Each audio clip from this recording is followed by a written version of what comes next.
Livia, wearing a white ruffled blouse with a purple bow and a purple skirt, looks distressed, her eyes wide with concern, as a thought bubble above her questions, "What?" A closer look at her eyes emphasizes her deep concern. The man in a dark purple outfit explains that the disease is commonly called demonization disease, and he's unsure how it progressed.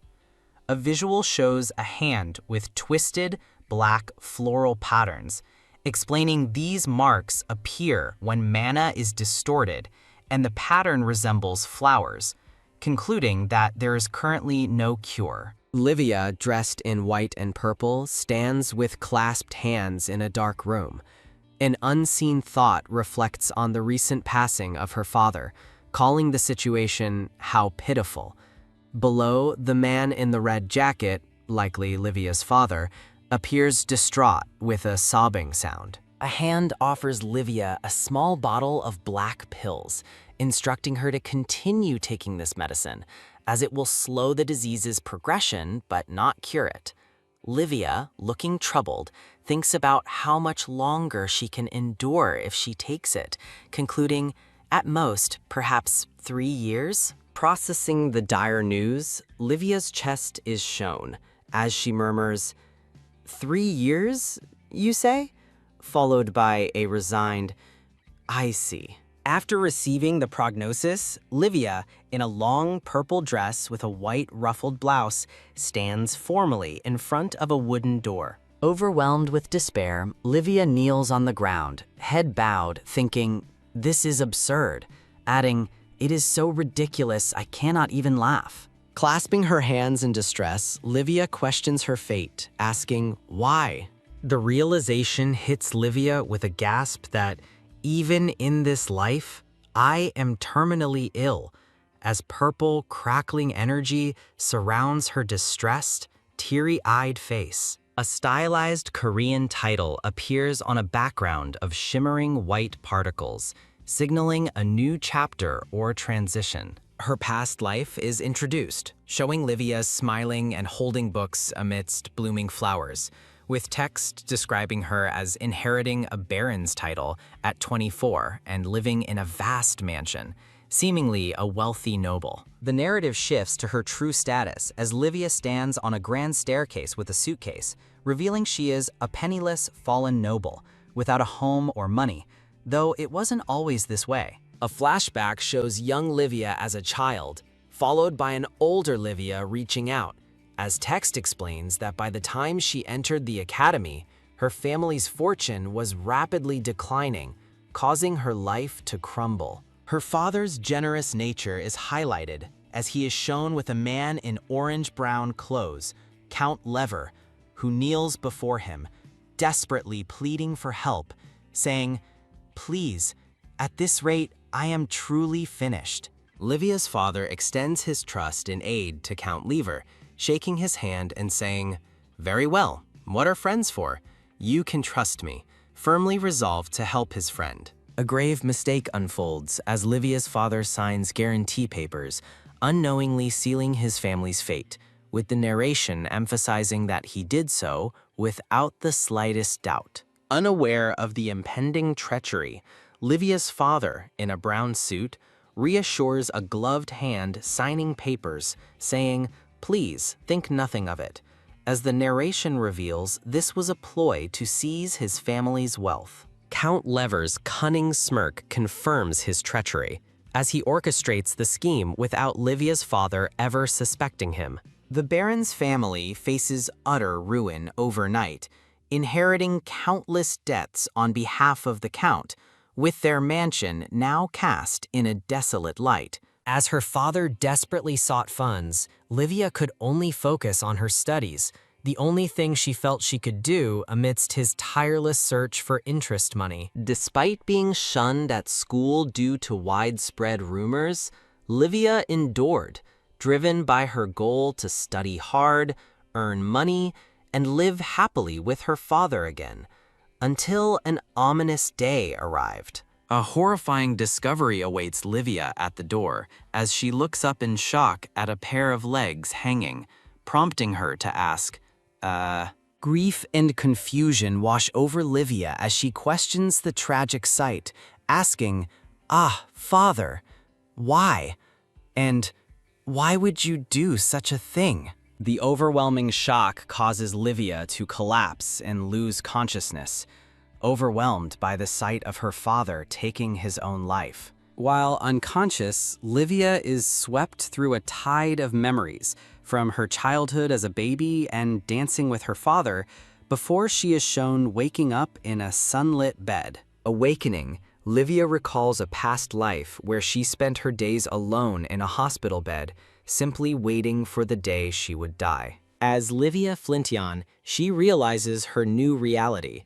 She is an extra among extras in a novel she read before dying in her previous life, as shown by her hands on the book. Even while distraught and crying on a bench, Livia finds comfort, thinking that being reincarnated isn't so bad, as she came to know the warmth of family in this life. Her frustration builds again as she questions the persistent problem, clutching her head in despair next to a bottle of pills and asking, why? Livia attends a funeral after losing all her family's possessions to debt, having sold everything to repay what was owed. Reflecting on her newfound power, Livia finds it is a double-edged sword, initially glad to discover it, but now feeling it tightening around her neck. The mysterious power Livia possesses is revealed as the ability to manipulate the dreams of others, which she discovered purely by chance. Lydia recalls her desire to lessen her father's burden after seeing his exhaustion each night, hounded by creditors. Reaching out to her sleeping father, Livia gently speaks to him, saying, "Father, please sleep in your bedroom," as her hand glows with faint sparkles. Livia's power flares, enveloping her father in a burst of light, as she begins to manipulate his dreams. Through her father's contented smile, Livia finally understood her ability, recalling his words that helped her grasp its nature. Slumped on the bench, Livia laments the distortion of her mana, the very source of her power, which now causes her illness, contrasting it with her past happiness seeing her father's smile and wishing she could untangle it like twisted yarn. A sudden realization dawns on Livia, her eyes widening in surprise as she exclaims, "Huh?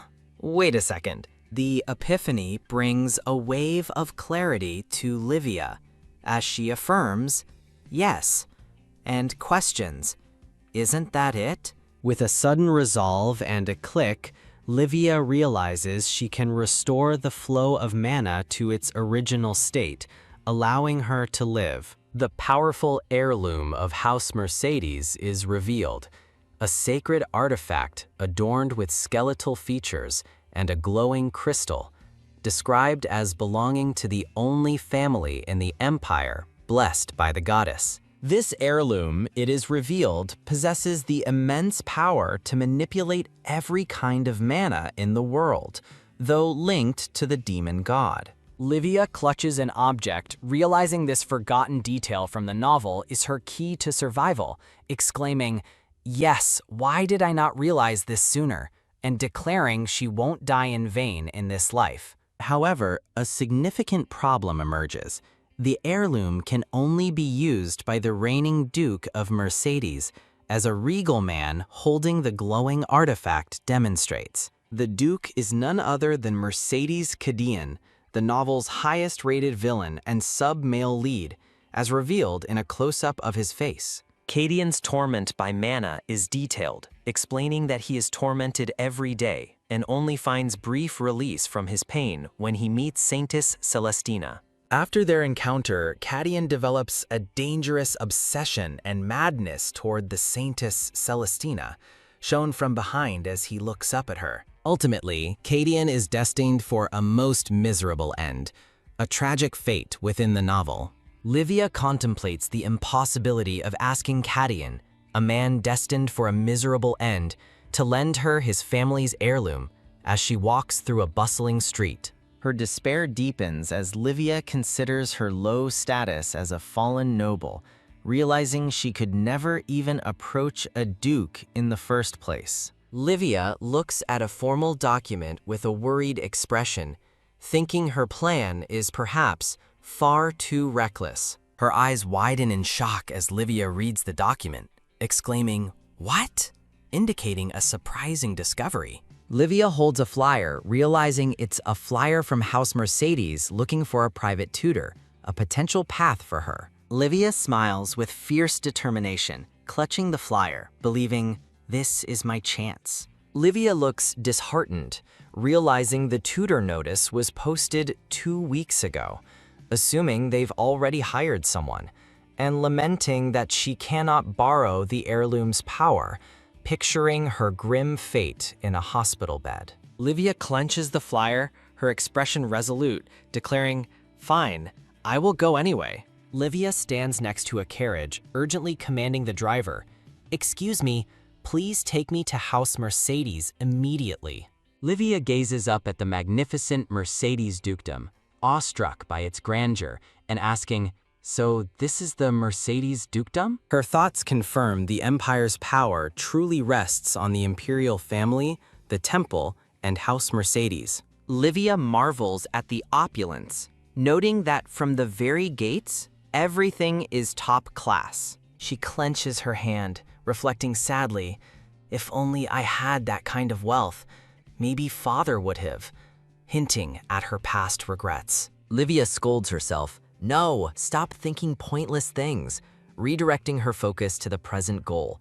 Survival comes first right now. She watches a young boy run past with a tap, tap, tap sound, as a maid behind her calls out, "Please slow down, young master." The young master runs away from the maid, shouting, "Don't follow me," as Livia observes the chaotic scene. The maid gasps in alarm, seeing Livia fall, having been bumped by the fleeing young master. The maid asks Livia if she is all right, to which Livia, laughing nervously, replies she is fine and came for the tutor notice. Livia looks at the fleeing boy, pondering if he is the young master I am supposed to teach, realizing it will be a long and challenging task.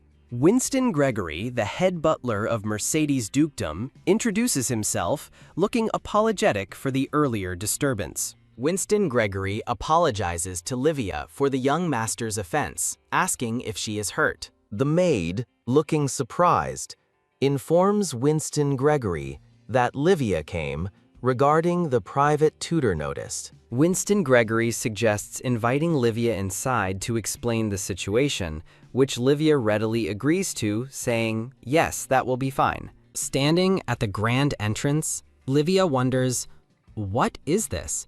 Could there be some kind of problem?" Hoping it's nothing serious. Livia, seated opposite Winston Gregory at a table, confidently states her name and her education at the Imperial Academy. Winston Gregory apologizes to Lady Flintian, stating that the young master's new tutor has already been chosen, visibly upsetting Livia. Winston Gregory further apologizes for not taking down the notice sooner, and for Lady Flintian's wasted long journey. Livia's chibi form expresses utter shock and disappointment, lamenting, "What? Am I rejected right from the start? I had a little hope, but of course." Winston Gregory explains that despite the Flintian barony's ruin, they cannot simply employ anyone in the Mercedes mansion without strict consideration. Winston Gregory offers to compensate Livia for her wasted trip and cover her treatment costs for the injury caused by the young master's mistake. Livia internally notes their refusal to negotiate, attributing it to the old notice, but resolves, "I cannot give up like this." Livia smiles sweetly, thinking she should have come earlier and regretting her delay. Livia stands to leave, thanking Winston Gregory for the tea, but he calls out, "Lady Flintian, at least allow us to prepare a carriage for you." Livia intentionally drops her suitcase and stumbles, thinking, this is what you call the frail teacher strategy. Winston Gregory and the maid rush to Livia, concerned, asking if she's all right, as scattered papers suggest her fall. Livia, feigning injury, claims to have twisted her ankle, and the maid speculates it was from bumping into the young master earlier. Winston Gregory, with the maid's help, insists on preparing a carriage and packing Livia's belongings, directing her to sit. Winston Gregory looks down at a paper with a puzzled expression, murmuring, what is this? Winston Gregory is astounded by a certificate of graduation, realizing that a fallen baron's daughter could be the top graduate, the very best among the elite of the elite. Livia sits nervously asking, butler? While Winston Gregory's wide-eyed expression indicates extreme shock. Winston Gregory, visibly flustered, invites Livia to stay for refreshments, explaining that sending off an injured guest would tarnish the honor of House Mercedes. Livia, with a confident smile, declines, stating she was planning to visit the Imperial Palace next, having received an offer to become the tutor of His Highness, the Crown Prince. Winston Gregory's face turns purple with shock and panic at Livia's revelation of a scouting offer from the imperial family. Winston Gregory quickly snatches a paper from Livia, calling out, "Lady Flyton," indicating his desperate change of heart. Winston Gregory's eyes are wide with renewed determination as he inspects the document, now clearly reconsidering. Livia looks delighted, with a chibi version of herself gleefully exclaiming, "What? But Aja!" indicating her plan is working perfectly. Winston Gregory, flustered but determined, admits his previous statements, then proposes that for someone as exceptional as Lady Flyntian, it would be worth recruiting her. The butler reflects that their young master already has a notorious reputation among elite tutors, and the qualifications of the previous tutor were disappointing, further justifying Livia's recruitment. Livia sits at a table laden with sweets as Winston Gregory presents a private tutor contract, guaranteeing the best treatment in the industry. Winston Gregory turns a page of the contract, revealing the final section. The last page of the contract is completely blank, offering an unusual opportunity. Winston Gregory offers Livia an inkwell and pen, inviting her to fill it in herself. Livia smiles victoriously, confirming, "Just as I planned. Now I can enter Mercedes' dukedom." Livia, smiling and holding a quill, happily declares her acceptance.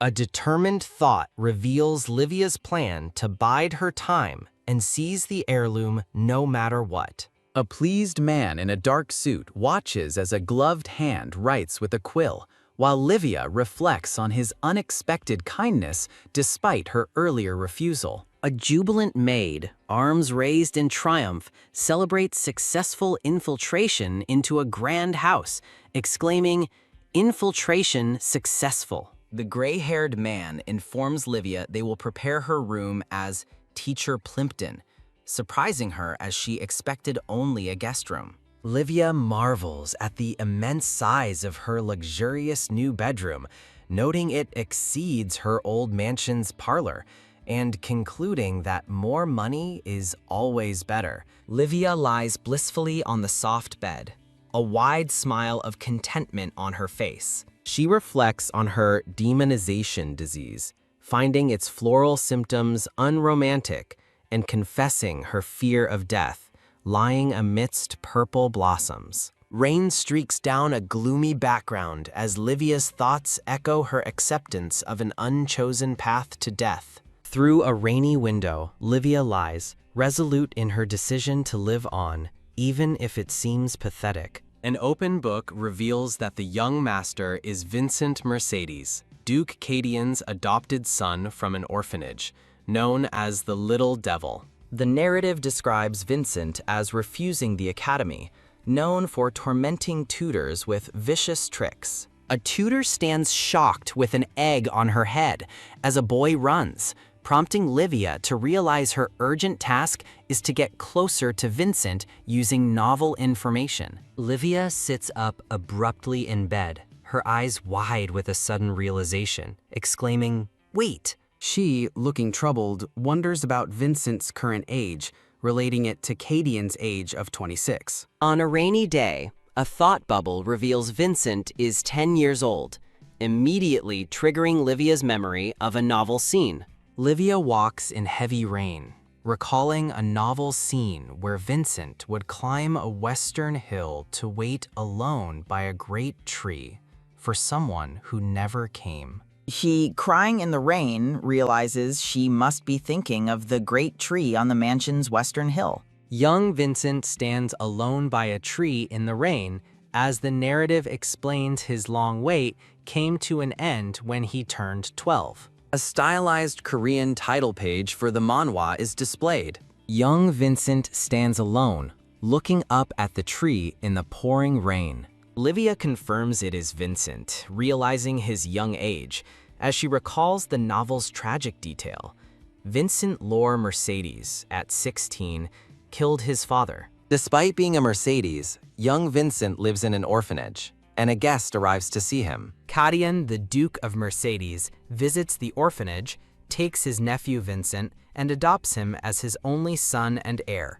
Masked nobles gossip about Vincent being Cadian's illegitimate elder brother's child, making him easy prey. Shadowy figures remark on Duke Cadian taking Vincent in, questioning his abilities and demanding basic noble manners. Young Vincent is depicted with a sad, defiant expression, surrounded by pointing fingers, experiencing the scorn and disgust of the world. Livia, friendless at the Royal Academy, recalls hearing rumors about Vincent and empathizing with his imagined pain. At 16, Vincent tragically kills his adoptive father, Cadian, declaring he never considered him a father, as blood stains his clothes. A glowing, ornate book introduces the true protagonist, destined to be with the heroine. The narrative introduces key novel characters, Crown Prince Hysterion Rare Lagranacia and Holy Knight Eden Aquilium. Cadian Mercedes is dramatically introduced as the novel's final villain. Cadian, the villain and supporting male lead, is killed by Vincent after becoming a broken man, rejected by the heroine Celestina. Cadian's horrific end is depicted, dying at his son's hands, writhing in despair after Celestina's rejection. Cadian and young Vincent stand side by side, both depicted as living in loneliness and suffering, despite Cadian finding brief solace. Livia realizes this period is before Cadian meets Celestina, recognizing that he must also be experiencing a hard and lonely time. Standing in the rain, Livia resolves to stop pitying others, deciding she has enough problems of her own. Livia's focused orange eyes reveal her determination to get closer to Duke Cadian and his household. Young Vincent stands sullenly under a tree in the rain, lost in thought. Vincent is startled by a sound from the bushes, anxiously calling out to ask who is there. Livia peeks from the bushes with a mischievous smirk, planning to make a kind first impression. She emerges from the bushes with a wide, friendly smile, greeting a startled Vincent. Vincent stares with narrowed red eyes, his suspicion evident to Livia. Chibi Vincent, now with cat ears, cautiously observes Livia, who smiles, relieved to have found him as per the novel. Livia sits under the tree, asking Vincent if he is also seeking shelter from the rain. Vincent remains silent, and Livia offers to move if her presence is unwelcome. Vincent, curled up on the ground, quietly tells Livia it is fine for her to stay. Livia gives a motherly smile, playfully thinking of pinching Vincent's cheeks, but refraining to avoid his dislike. Vincent, looking unhappy with crossed arms, harbors a grudge against his tutor, so Livia plans to get close to him before lessons begin. Livia stands in the rain, pondering her plan to befriend Vincent and heal his trauma, realizing she cannot ignore him alone in the rain. Livia observes Vincent, who appears apprehensive, his arms crossed as he glances away. Vincent is shown from the side, looking down with a somber expression as rain falls around him. Livia thinks about apologizing to Vincent for staring too much, believing she made him uncomfortable, and begins to speak. Vincent looks down, appearing distressed, with a thought bubble indicating surprise or confusion. Livia realizes that Vincent looks terrified and is trembling slightly, which gives her a strange sense of déjà vu. A memory of Livia in a past life shows her surrounded by red lines, recalling hurtful words about being alone and friendless. Livia empathizes with Vincent, recognizing his social anxiety and realizing he is experiencing the same pain she once did. She extends her hand, resolving that she could not leave the distressed child alone. Livia sits with Vincent under the rain-soaked tree, gently asking him if he wants to be friends. Vincent looks surprised, questioning if Livia knows who he is, and she confirms his identity as Vincent Mercedes. Vincent abruptly stands, emphatically stating that Livia clearly doesn't know him, while she remains seated. Vincent appears on the verge of tears, his face flushed with distress. Livia smiles warmly, softly calling Vincent's name. Livia questions Vincent about whether he has ever hit or stolen anything, and he vehemently denies it. Livia, with a trusting smile, says that if he hasn't, there is no reason not to trust him, as she extends her hand. Vincent looks at her outstretched hand, his expression still tearful and hesitant. Livia gives a reassuring smile, declaring that she will only believe the Vincent she sees with her own eyes. A close-up highlights Vincent's plaid vest and neatly tied bow, emphasizing his young, noble appearance. Livia's hand gently meets Vincent's, signifying a budding connection between them. The rain has stopped, and Livia notes the change in weather as she and Vincent stand hand in hand under a sunny tree. Livia asks Vincent if they should return to the mansion together as they gaze at the grand estate under a vibrant rainbow. A gloved hand can be seen gently knocking on a grand wooden door. Winston announces himself to his master, who then grants him permission to enter. Cadian Mercedes, the Duke, is seen working at his opulent desk in a richly decorated room, surrounded by papers and elegant furnishings. Winston informs Cadian that another tutor has been hired for Vincent, the young lord. Winston explains that Vincent has a fever after getting caught in the rain, blaming himself, and confirms to Cadian that Vincent is asleep. Cadian, looking concerned, declares his intention to check on Vincent's condition and rises from his desk. The Mercedes mansion stands majestically under a moonlit, starry night sky. A person wearing slippers walks down a grand hallway with a thought bubble indicating Vincent's room is in the west wing, 3rd floor, at the end of the hall. Livia arrives at a door, realizing with concern that this must be Vincent's room. A scene from a few hours earlier shows Livia and Vincent standing at the mansion entrance, with Livia feeling chilly from the rain. Livia holds Vincent's small hand tightly, noting his worsening cough and resolving to get him treated immediately. Livia looks down at a distressed Vincent, clutching his hand firmly as he appears visibly unwell. Livia is startled as Vincent quickly recoils from her touch, calling out his name in alarm. Vincent runs down a long, opulent hallway, leaving Livia to wonder if she had misjudged their progress in getting closer. Livia is approached by Winston, who politely asks how he can assist her. Livia informs Winston that the young master, Vincent, does not seem to be well, mentioning his fever and cough. Winston acknowledges Vincent's habit of hiding illness and thanks Livia for bringing it to his attention. Livia stands outside Vincent's door, feeling like a thief and contemplating her worry for him, considering she can't just leave if Winston is busy. Vincent stirs in his bed, groaning softly in his sleep. Vincent cries out in distress while sleeping, with tears welling in his eyes. Livia bursts through the door, exclaiming Vincent's name and angrily questioning why a sick child was left alone. Livia reaches out to Vincent, who murmurs for his mother, and Livia realizes his illness is more severe than a simple fever. Livia looks down at Vincent, questioning whether he endures these feverish nightmares every time it rains. Livia's expression is filled with sorrow, thinking that such pain is too much for a child to bear. Livia's hand begins to glow as she assures Vincent that while she can't change his past, she can help him now. She gently places her glowing hand on Vincent's forehead, enveloping him in a soft light as he continues to cry in his sleep. Livia watches over Vincent, wondering if he is doing better after her intervention. Vincent sleeps peacefully, softly murmuring, "Mom," with a look of contentment. Livia smiles gently, contemplating if Vincent found his mother in his dream, and expresses her regret that this is all she can do for him. Kadian gently places his hand on Vincent's forehead, magical sparks swirling around them, though he thinks it's not helping. As Livia walks down the hall, she hopes not to encounter anyone, but is startled by Kadian's voice asking, "Who goes there?" accompanied by a quack sound.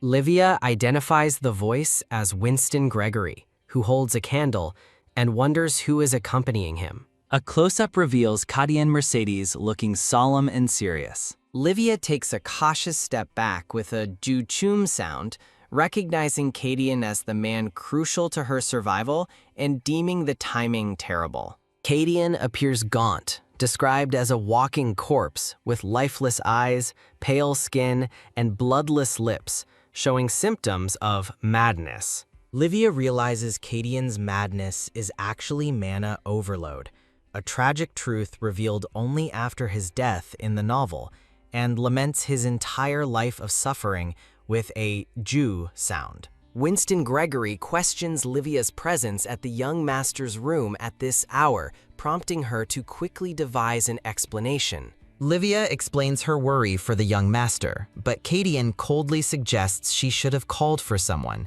implying they are strangers. Winston Gregory attempts to interject, smiling, but Kadian cuts him off sternly, saying, "Enough." Kadian instructs them to check on Vincent and hold Livia responsible if there's any issue, as Winston Gregory looks on, concerned. Livia internally reacts to Kadian's cold and detached attitude toward his own son, observing their relationship as if they were complete strangers. Winston Gregory, with a reassuring smile, asks Livia to return to her room and informs her that a knight will be stationed outside for security. Livia nods, a huadak sound accompanying her agreement to leave, internally urging herself to depart as quickly as possible. Kadian Mercedes stands with a determined yet unreadable expression. Livia's hand is shown with a faint tak sound, while a chibi character reminds readers to read the chapter. A chibi Livia shivers, relieved that her tense encounter with Kadian,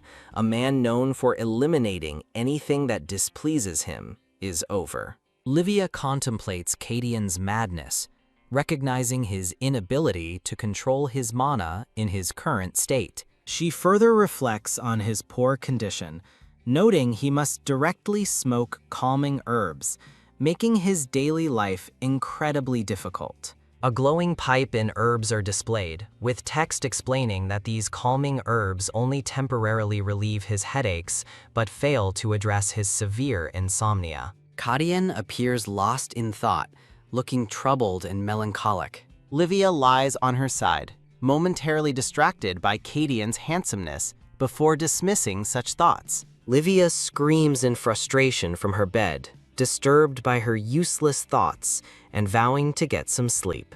A window view of the moonlit night, with a whick sound, indicates the passage of time. The sun rises over the window with a ja-ja sound, marking the start of a new day. Livia, looking tired, realizes she barely slept and is now under house arrest after only one day at the dukedom. A knock-knock sound startles Livia, who immediately assumes it's Kadian at the door. Chelsea, a maid, stands formally in Livia's room, offering assistance with anything she might require. Livia extends her hand to Chelsea with a swook sound, introducing herself as Livia Flinton and expressing her pleasure in meeting her. Chelsea looks surprised, a yum-jill sound accompanying her reaction to Livia's unexpected introduction. Livia explains to Chelsea that she initially mistook her for a fellow noble, but quickly realizes her mistake.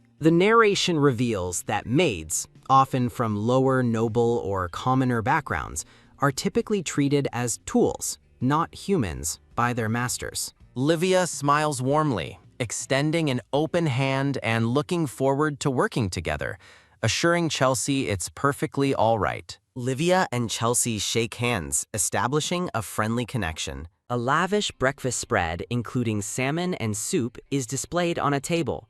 Livia sits before the extravagant breakfast, shocked and exclaiming about the abundance. With a confident gesture, Livia prepares to eat, realizing this is no time to worry about getting kicked out. Livia happily enjoys her meal, delighted by the delicious food. A dove flies over the Mercedes dukedom under a clear sky as a chibi character reminds readers to read the chapter. Winston Gregory smiles kindly, pleased. Livia smiles back, appearing relieved.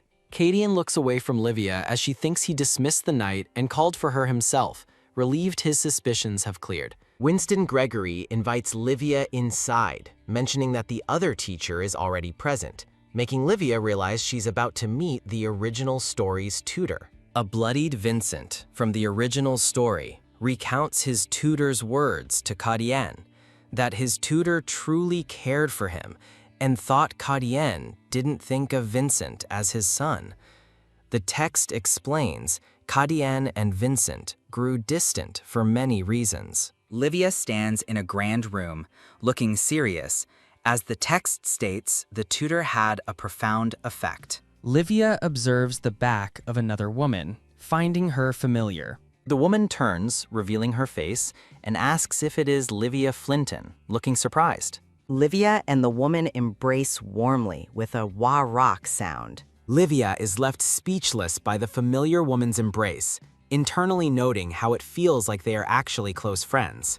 Winston Gregory asks if the two women know each other, and the familiar woman explains that she and Livia have been friends since childhood and attended the academy together. Anna, the other tutor, smiles cunningly, holding Livia's shoulder and declaring their bond to be a bond that's hard to break. Livia smiles back, asserting that Anna is correct about the very hard bond, though her expression is layered with complex emotions. From outside a window, two tutors, Anna and Livia, discuss splitting the lessons into morning and afternoon sessions, with someone in the room. Anna, covering her mouth with a surprised yak sound, inquires about the specific concern. Anna expresses worry about Vincent accepting a new tutor, admitting she hasn't gotten close to him despite being there for some time, as Livia thinks Anna wouldn't let things go quietly.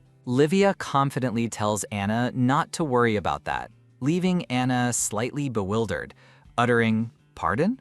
Winston Gregory looks surprised, asking Livia what she means. Winston Gregory, smiling, agrees with Livia's proposal for her to naturally join afternoon classes, as Livia subtly smiles while sipping tea. Anna looks shocked and flustered, while Livia smiles knowingly, as Winston Gregory states lessons will proceed in this manner starting the day after tomorrow. Livia, with a subtle smirk, tells Anna that her little scheme is clear, but this time things won't go her way, as Anna flinches with a k-hook sound. Anna begins to leave, but Winston Gregory calls out to Livia. Winston Gregory informs Livia that Vincent spoke last night, confirming she was the one who helped him when he had a fever. Livia looks shocked, repeating Vincent's name, wondering if he really said that. Winston Gregory bows respectfully with a googbug sound, expressing his gratitude to Livia. Livia, blushing with a soft ho-ho sound, thinks she can't believe Vincent stood up for her. Winston Gregory adds that Vincent has never defended anyone before. Livia smiles confidently, posing a rhetorical question about who can change the young master. Anna angrily confronts Livia Flintian, demanding an explanation, a sharp biokguk sound emphasizing her fury. Anna accuses Livia, asking what she is planning and if she truly thinks she can get away with it, as Livia dismisses her, subtly smirking with a p, sick sound. Livia smiles condescendingly at Anna's rage, internally noting the irony since Anna and her father took everything from her. Livia reflects on her past, identifying herself as the debtor and Anna as the creditor's daughter, but more importantly, as the one who made her life a nightmare. A flashback to when Livia was 9 shows her father introducing Anna, Count Lever's daughter, as a new friend. A young Anna, with a bright smile, introduces herself to Livia and suggests they be friends. The narration states that the initial Anna was sweet and lovely, but her smile began to change over time, becoming ominous. A young Livia holding a doll innocently asks Anna to play dolls, while Anna secretly exchanges a knowing glance with a man. The doll Livia holds falls to the ground with a cholpak sound, symbolizing an emotional blow. Young Anna looks at Livia with a mocking expression, asking if she truly thinks someone like her can be friends with Anna. Livia recalls the relentless bullying, noting that the situation changed when she became a debtor, and Anna's father became the creditor. Other girls mock Livia, calling her a beggar and telling her to kneel, with kidig sounds indicating their cruel laughter. Anna smirks, observing Livia being bullied, as the narration confirms Anna's bullying never ceased. Livia recounts how the bullying became more vicious and sophisticated, always occurring out of sight, until she was completely isolated and alone, just as Anna desired. Livia's hand, holding a quill, writes diligently, a text bubble questioning if Anna even realizes the extent of her actions. Livia sits at her desk, lost in thought, remembering that her intense studies were solely motivated by her refusal to lose to Anna in academics. With tears in her eyes, Livia grips a pen, reflecting on her past and how her determination stemmed from not wanting to be academically inferior to Anna. Livia clenches her fist, declaring she won't cower anymore, especially now that she's facing death, implying she has nothing left to fear. Livia stares intently, reminding herself that she knows everything that will happen in the original story. Livia calmly asks Anna if she intends to seek revenge and if she believes Livia took something from her. Livia looks at Anna with a chilling su-uk expression, her eyes glowing with intensity. With a confident step, Livia dismisses Anna's importance, stating she's under a huge misunderstanding, as Anna reacts with a seong kam sound. Livia states that her family's debt has been fully repaid, and she is no longer a debtor to Anna's family. Livia confidently walks away from Anna, suggesting they stop causing trouble for each other if she understands, leaving Anna in disbelief. Anna yells at Livia to stop, declaring they aren't finished talking. Livia thinks it's strange that Anna, who once traumatized her, now makes her feel grateful, knowing Anna will try to get her kicked out. Livia, with a determined smirk, decides to use Anna as well if that's the case. Anna clenches her fist, teeth gritted, with an angry jig-gee-gug sound, vowing that Livia will not get away with this. An enraged Anna vows revenge on Livia, while a chibi character thanks readers for their support. Livia walks down a path in the mansion with a Jeon Duck sound, wondering if she's headed the right way, despite it being her first time this way. Livia holds a golden pass, recalling Winston gave it to her with directions. The Grand Mercedes Library, one of the dukedom's prides, stands majestically. Livia confirms the library is larger than the Imperial Library and heavily guarded, as a smiling guard hands her an entry pass. Livia enters the vast library, overwhelmed by its size and wondering how she'll find the books for Vincent. A man in a cream-colored formal suit with a purple bow tie and round glasses holds a dark, ornate book. The man in the cream suit with glasses reaches out his hand as a thought bubble notes a fairy is walking toward me. Livia, in a white blouse with an orange bow and a brown dress, thinks she must get a grip, as being rude would be inappropriate. Livia, wearing a white blouse and brown dress with an orange bow, introduces herself as Livia Flintion, young Master Vincent's new tutor. Raymond, in a cream-colored formal suit with a purple bow tie and glasses, introduces himself as the keeper and librarian of the Mercedes Library. Livia, in a brown and white dress with an orange bow, laughs while extending her hand to Raymond.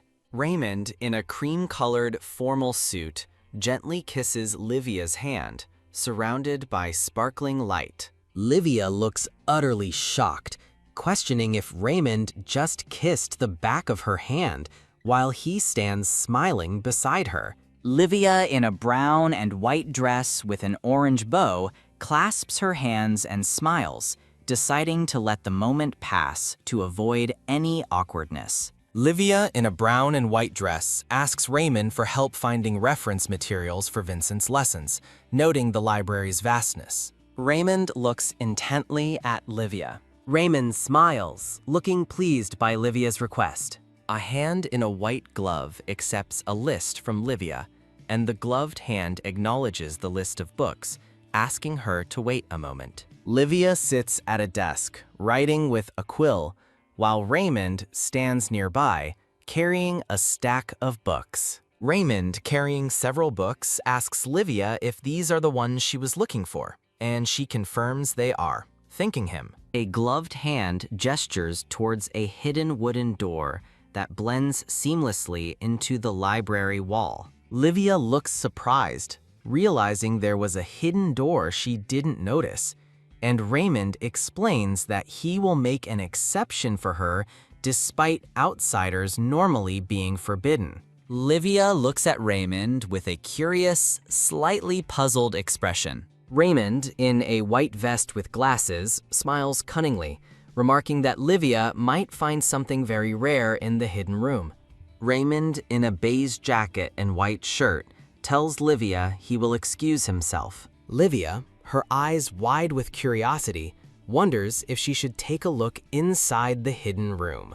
만화에 스타일화된 한국어 제목이 표시됩니다. Livia, in a brown dress, expresses awe at the opulent and sparkling library room. Livia, in a brown and white dress, observes the grand bookshelves, noting the abundance of precious books. Someone's hands hold a green book titled Stories for Sleepless Nights, 12 Tales. Livia, holding the green book, thinks she should skim through it while she is there. Livia, in a brown dress, is startled by a sound, sensing someone behind her, and looks around in surprise. Kadian, in a purple embroidered vest and white shirt, lies on a chaise, holding his head in distress, making Livia question his presence. Livia, in a brown dress, observes Kadian on the chaise, wondering why he's there and noting his unwell complexion. Livia questions if Kadian is having a nightmare, realizing he suffers from magical outbursts and constant nightmares even when he briefly sleeps. Livia, in a brown dress, extends her hand towards Kadian, contemplating if she could offer him some help. Kadian's hand swiftly grasps Livia's wrist with a loud crackling sound, startling her. Kadeen, looking intense and serious, questions Livia's presence and actions in the room. Livia, in a brown dress, looks startled and apologizes, admitting Kadian scared her as she was waiting for a chance to be alone with him. Livia, looking surprised and scared, thinks the situation is too frightening and wonders how to proceed. Livia, gently holding Kadian's hand, resolves to convince him, but first asks him to release her hand. Livia explains that she was unaware Kadian would be present in the room. Livia, in a yellow and brown dress, quickly steps away from Kadian, who remains seated, her movements quick and decisive. A detailed image of the library door shows it clunking shut. Kadian, standing in the library, notes the strange absence of his usual headache. Kadian, in a purple embroidered vest, thinks about Livia, recalling she said she was Vincent's tutor. Kadian stands in the library, looking thoughtful. A green book titled Stories for Sleepless Nights, 12 Tales, lies on a table. Kadian, looking at the book, finds it interesting. A chibi character thanks readers for their support, displayed on a title page for the manhwa. Livia, in a pink dress, walks confidently through the grand mansion, thinking it is the first day of class. Livia, looking distressed, reflects that the recent meeting with Kadian and Hysterion still gives her chills, worrying they might pursue her, while a chibi Kadian looks bothered. Kadian, with a serious expression, questions if he can truly persuade that person and obtain the heirloom, feeling his confidence vanish after facing their cold eyes. Livia, in a pink dress, sighs while holding a book. Livia, in a pink dress, looks determined, thinking she's already on the edge and needs to focus on doing well in Vincent's class without being afraid. Livia smiles as she opens a grand golden door, ready to greet Vincent. Her eyes widen in a sudden expression of shock and alarm. Livia stands in an ornate, empty room, realizing with disappointment that Vincent is not there. She frantically searches various areas of the mansion and grounds for 3 hours, calling Vincent's name, but he remains missing. Concluding Vincent isn't on the Western Hill and should be in his room, Livia wonders where else he could have gone. Her attention focuses intently on a tall, ornate wardrobe in Vincent's room, a thought sparking in her mind. Livia recalls her past life where scared children hid in wardrobes, realizing Vincent's room has a similar hiding spot. Her gloved hand gently taps on the wardrobe door, asking if Vincent is inside. Vincent, in a dark ruffled outfit, peeks out from the wardrobe with wide, startled eyes and a small sound. Livia lets out a soft sigh of relief, grateful to have finally found Vincent. With a gentle smile, she acknowledges her initial surprise, but understands that running away can happen. Livia thinks that what is unfamiliar can be scary, and running away is natural, as they don't know each other very well yet. Kneeling by the open wardrobe, Livia extends her hand towards Vincent with a comforting expression. Vincent's face flushes with surprise and a soft sound as he looks at Livia's outstretched hand. Livia pulls Vincent, in his purple outfit, into a warm, comforting hug. She sits with Vincent by a glittering fountain at night, wondering if he has calmed down.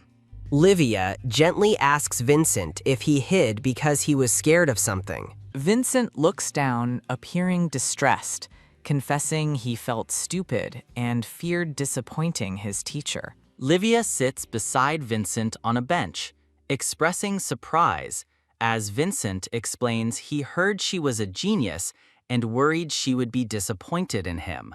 Livia inwardly expresses frustration, noting she sounds like Anna Lever. Vincent, with small cat ears, declares he is pathetic, but Livia quickly reassures him that his actions were not his fault. Standing in a vast, ornate hall, Livia reflects that no one knows the pain of being left alone better than she does. She assures Vincent, who looks up at her, that she will never be disappointed in him. Vincent looks at Livia, questioning her words and still fearing he might be lacking. Livia offers a warm smile, seemingly about to provide more reassurance. Vincent looks down, his expression appearing thoughtful and softened. Livia's hand gently meets Vincent's, sparkling with a budding connection. Livia stands with Vincent, observing the grand mansion under a moonlit sky, thinking that Vincent is a victim of the original work, just like her, as a shadowy figure watches them. Walking through the mansion hallway, Livia starts a hesitant conversation with Vincent. Vincent, looking determined, tells Livia he will attend class properly the next day. Livia's cheeks flush slightly as she smiles warmly, approving of Vincent's newfound resolve. She shares a cheerful pinky promise with Vincent. Vincent runs off down the hallway, and Livia reminds him to go slowly this time, recalling his previous flight. Livia is touched by Vincent's progress since their last interaction, realizing there is something more important at play. Livia thinks of Anna Lever as a woman with an orange braided wig stands next to a distressed Vincent. Her expression hardens, her eyes glowing with determination. Livia experiences a sudden, sharp pain and spinning vision, clutching her chest as a dark, web-like pattern surrounds her. Her pink-shoed feet are shown as she feels her vision spinning. Livia falls, the background streaking, her thoughts expressing alarm as she realizes she is falling. A gloved hand catches Livia around her waist, preventing her from hitting the ground. Kadian, in a dark suit, holds Livia steady, who looks up at him in surprise. Livia looks up at Kadian, her face flushed with surprise and panic. Kadian, looking down at Livia, asks how she came to be there, as she looks back at him. Livia looks shocked while a small chibi character promotes a website in the foreground. Kadian holds Livia close, steadying her as she looks up at him, questioning his presence. Livia thinks Kadian hates physical contact and wonders if he caught her from falling, noticing a drop of blood from her nose. Livia thanks Kadian, who points out blood, prompting her confused response. Livia looks startled, seeing a stream of blood from her nose, as Kadian tells her she is bleeding. Her eyes widened in alarm at the sight of her bleeding nose, thinking, why of all times, now? Livia covers her nose, quickly apologizing and announcing her departure, with Kadian standing behind her. Kadian contemplates Livia Plinkton with a serious expression. Kadian thinks he must keep an eye on her for a while, as drops of blood remain on the floor. The scene transitions to the grand mansion under a bright sky the next day. Livia learns her yesterday's symptoms were mana sickness, noting the distinctive flower-shaped mark. Livia observes her reflection, recalling the physician's words about new spots causing symptoms, realizing she has a fatal illness. Livia, standing by a door, determines she must deal with Anna. Livia contemplates the unpredictable impact of the sealed letter she holds. Livia declares to Anna that she was the one who initiated their conflict. Anna rages in the hallway, questioning why Livia, whom she expected to be driven out, is still present. Anna observes Kadian staring at his gloved hand, questioning his growing closeness to Livia and expressing her frustration. Anna fumes, angered by Vincent's changed behavior and insubordination. Anna cunningly compliments Vincent's cleverness, but implies his efforts won't be enough to satisfy Livia. Anna makes a statement, then Vincent sharply retorts, warning her not to speak carelessly about Miss Livia. Vincent smiles with a slight blush, thinking about how kind Livia is. Anna rages, wondering how Livia won Vincent over and vowing to have her thrown out of the mansion, seeing her as an obstacle. Anna plots that a significant incident is needed for Livia to be expelled. Anna's eye gleams with a determined and malicious intent. An unseen person calls out, and the maid in the dark dress responds with a surprised expression. Anna instructs the maid to take a pouch and put it in Livia Flintian's room. The maid questions the contents of the small pouch she is given. The maid is given instructions to place tea leaves in Livia's room, supposedly for Vincent, while internally realizing she's being set up as a scapegoat. Anna smirks, thinking of Livia Flintian with a malicious plan. Anna smirks ominously, confident that Livia cannot escape her trap this time. The carriage arrives at its destination, and the driver announces their arrival to his madam. Livia, accompanied by a man in a dark suit, observes Sikrit 13th Street, noting its grim atmosphere and reputation for illegal trade. Livia walks through a dangerous area, protected by a magical robe, determined to achieve her unknown purpose. Livia's eyes widen in sudden realization. Livia finds the Rune Antique Shop, confirming it as her right place. A bell jingles as Livia, cloaked, enters the Rune Antique Shop, observed by the man behind the counter. Livia boldly declares her purpose to find the moon. The man in the green suit reacts with a surprised expression to Livia's statement. The man in the green suit ushers Livia through a curtain to a special guest, confirming Livia's memory about the place. Livia follows the man in the green suit as narration reveals the Rune Antique Shop is actually the Empire's greatest information guild. Livia reveals she used a high-level password to secure a direct audience with the guildmaster. The masked guildmaster, Lemon, greets Livia, expressing his rarity of direct guests and inviting her to state her request. Narration describes the impending Emperor's poisoning attempt as Livia ponders if the man truly is the guildmaster. Livia smiles, offering to sell crucial information. Livia holds out the sealed envelope, reiterating her desire to sell the information within. The masked guildmaster reacts to the information, which concerns a noble house that smuggled the deadly poison herb, Akaban. Livia details the information she possesses, including distribution records, and asks the masked guildmaster if he's interested in a deal. The masked guildmaster notes Livia's extensive knowledge as narration details Akaban, a deadly and undetectable poison that almost killed the Emperor. Narration speculates that the imperial family, represented by the knights, is secretly investigating Akaban smugglers. Livia recognizes the rarity of her information and her immediate need to gain the master's trust. A tap sounds as the masked guildmaster suggests conditions for the list's authenticity, to which Livia agrees. Livia instructs the guild to deliver the information to Eden Aquilium, captain of the First Holy Knights. Narration reveals the Akaban smuggling noble house will be framed, though the original story indicates priests orchestrated the poisoning. Narration explains the shift in power as the Empire's theocracy began to wane generations ago. Narration explains the temple's scheme to weaken imperial authority by curing the poisoned emperor with the saint's powers. A woman with long white hair, a presumed saint, prays with a serene expression amidst a golden aura. Narration reveals the priests secretly ordered a noble house to smuggle Akaban to conceal their true involvement.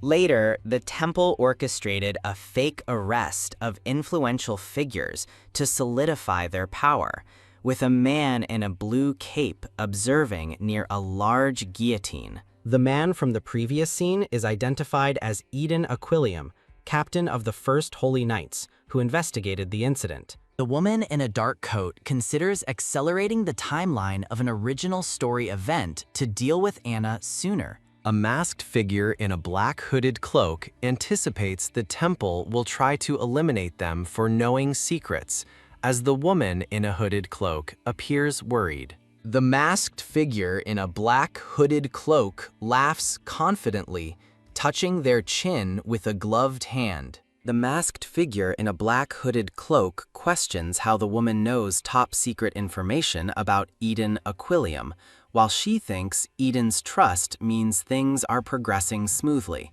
The masked figure in a black hooded cloak proposes adding a condition to the agreement, making the woman in a hooded cloak realize he won't simply accept. She resolves to seize the initiative if she intends to continue working with the guild. The woman in a hooded cloak counters by proposing a wager instead of conditions, which catches the masked figure off guard. The masked figure in a black hooded cloak proposes a 3-month wager to discover each other's true identity, with a vertical purple glow separating them. The masked figure in a black hooded cloak asks if the wager has a prize. Then the woman in a hooded cloak declares the prize is the information you desire most. The masked figure in a black hooded cloak finds the proposal interesting, then asks if she will truly keep her word. The woman in a hooded cloak states she will reveal the prize information at the wager's end, emphasizing its value, then asks about the password for identity revelation.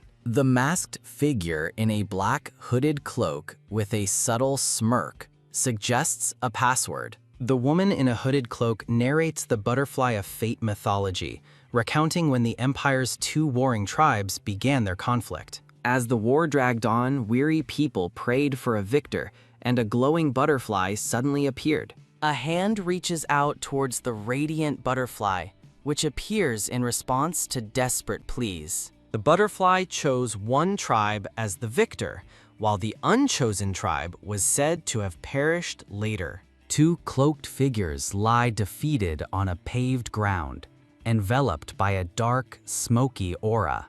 The radiant butterfly hovers above a skull, symbolizing the victors chosen by the butterfly of fate. The woman in a hooded cloak wonders if the password, choosing the butterfly of civilization, is a warning aimed at her, given its implication that the unchosen will die. Unfazed, the woman in a hooded cloak accepts the ominous password, asserting she is too far in to be scared by warnings. The masked figure in a black hooded cloak smiles, wondering who the butterfly will choose as victor, and then departs with a farewell.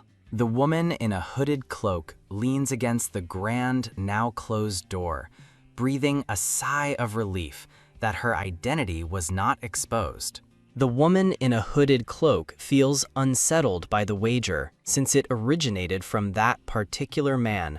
The scene transitions to a bright outdoor setting with a voice saying, "Well then, thank you," and another inviting them to, "Please come again." An impressive, sprawling estate with grand buildings, manicured gardens, and water features is displayed. Inside, the woman in a patterned blouse, holding a blue book, is relieved to be on time for her lesson, thinking she can't keep Vincent waiting. She knocks on an ornate door, announcing her arrival to the young master. She reacts with wide-eyed surprise, looking towards something just out of frame. The door is held ajar, inviting her to enter. Vincent, a young boy in a gold vest, peeks nervously from behind the partially open door. Observing Vincent's nervousness, the woman in the patterned blouse wonders if Anna is somehow responsible. She exclaims, "Whoa," in wide-eyed astonishment, looking towards Vincent.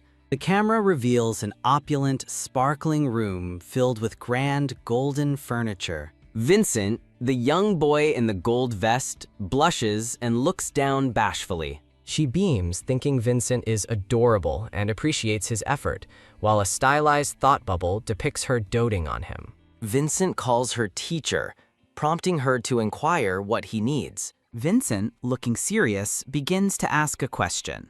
Vincent looks up, still blushing, as he continues his question. She smiles, acknowledging his sudden question and affirming her high regard for him. Vincent, appearing distressed, asks the woman in the patterned blouse why she continues to call him young master. She realizes her shift from friendly to formal speech might have confused Vincent, as she considers her mistake. She apologizes to Vincent for the confusion, expressing an unfinished thought, her hand on her chest.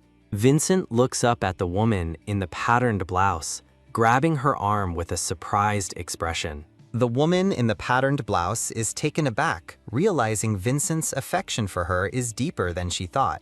Vincent looks away, on the verge of tears, as the woman in the patterned blouse apologizes for hurting him. She gently tells Vincent their casual way of speaking should remain private, and he innocently asks, "Why?" She explains that as his private tutor, speaking too casually in front of others could raise questions about her professionalism.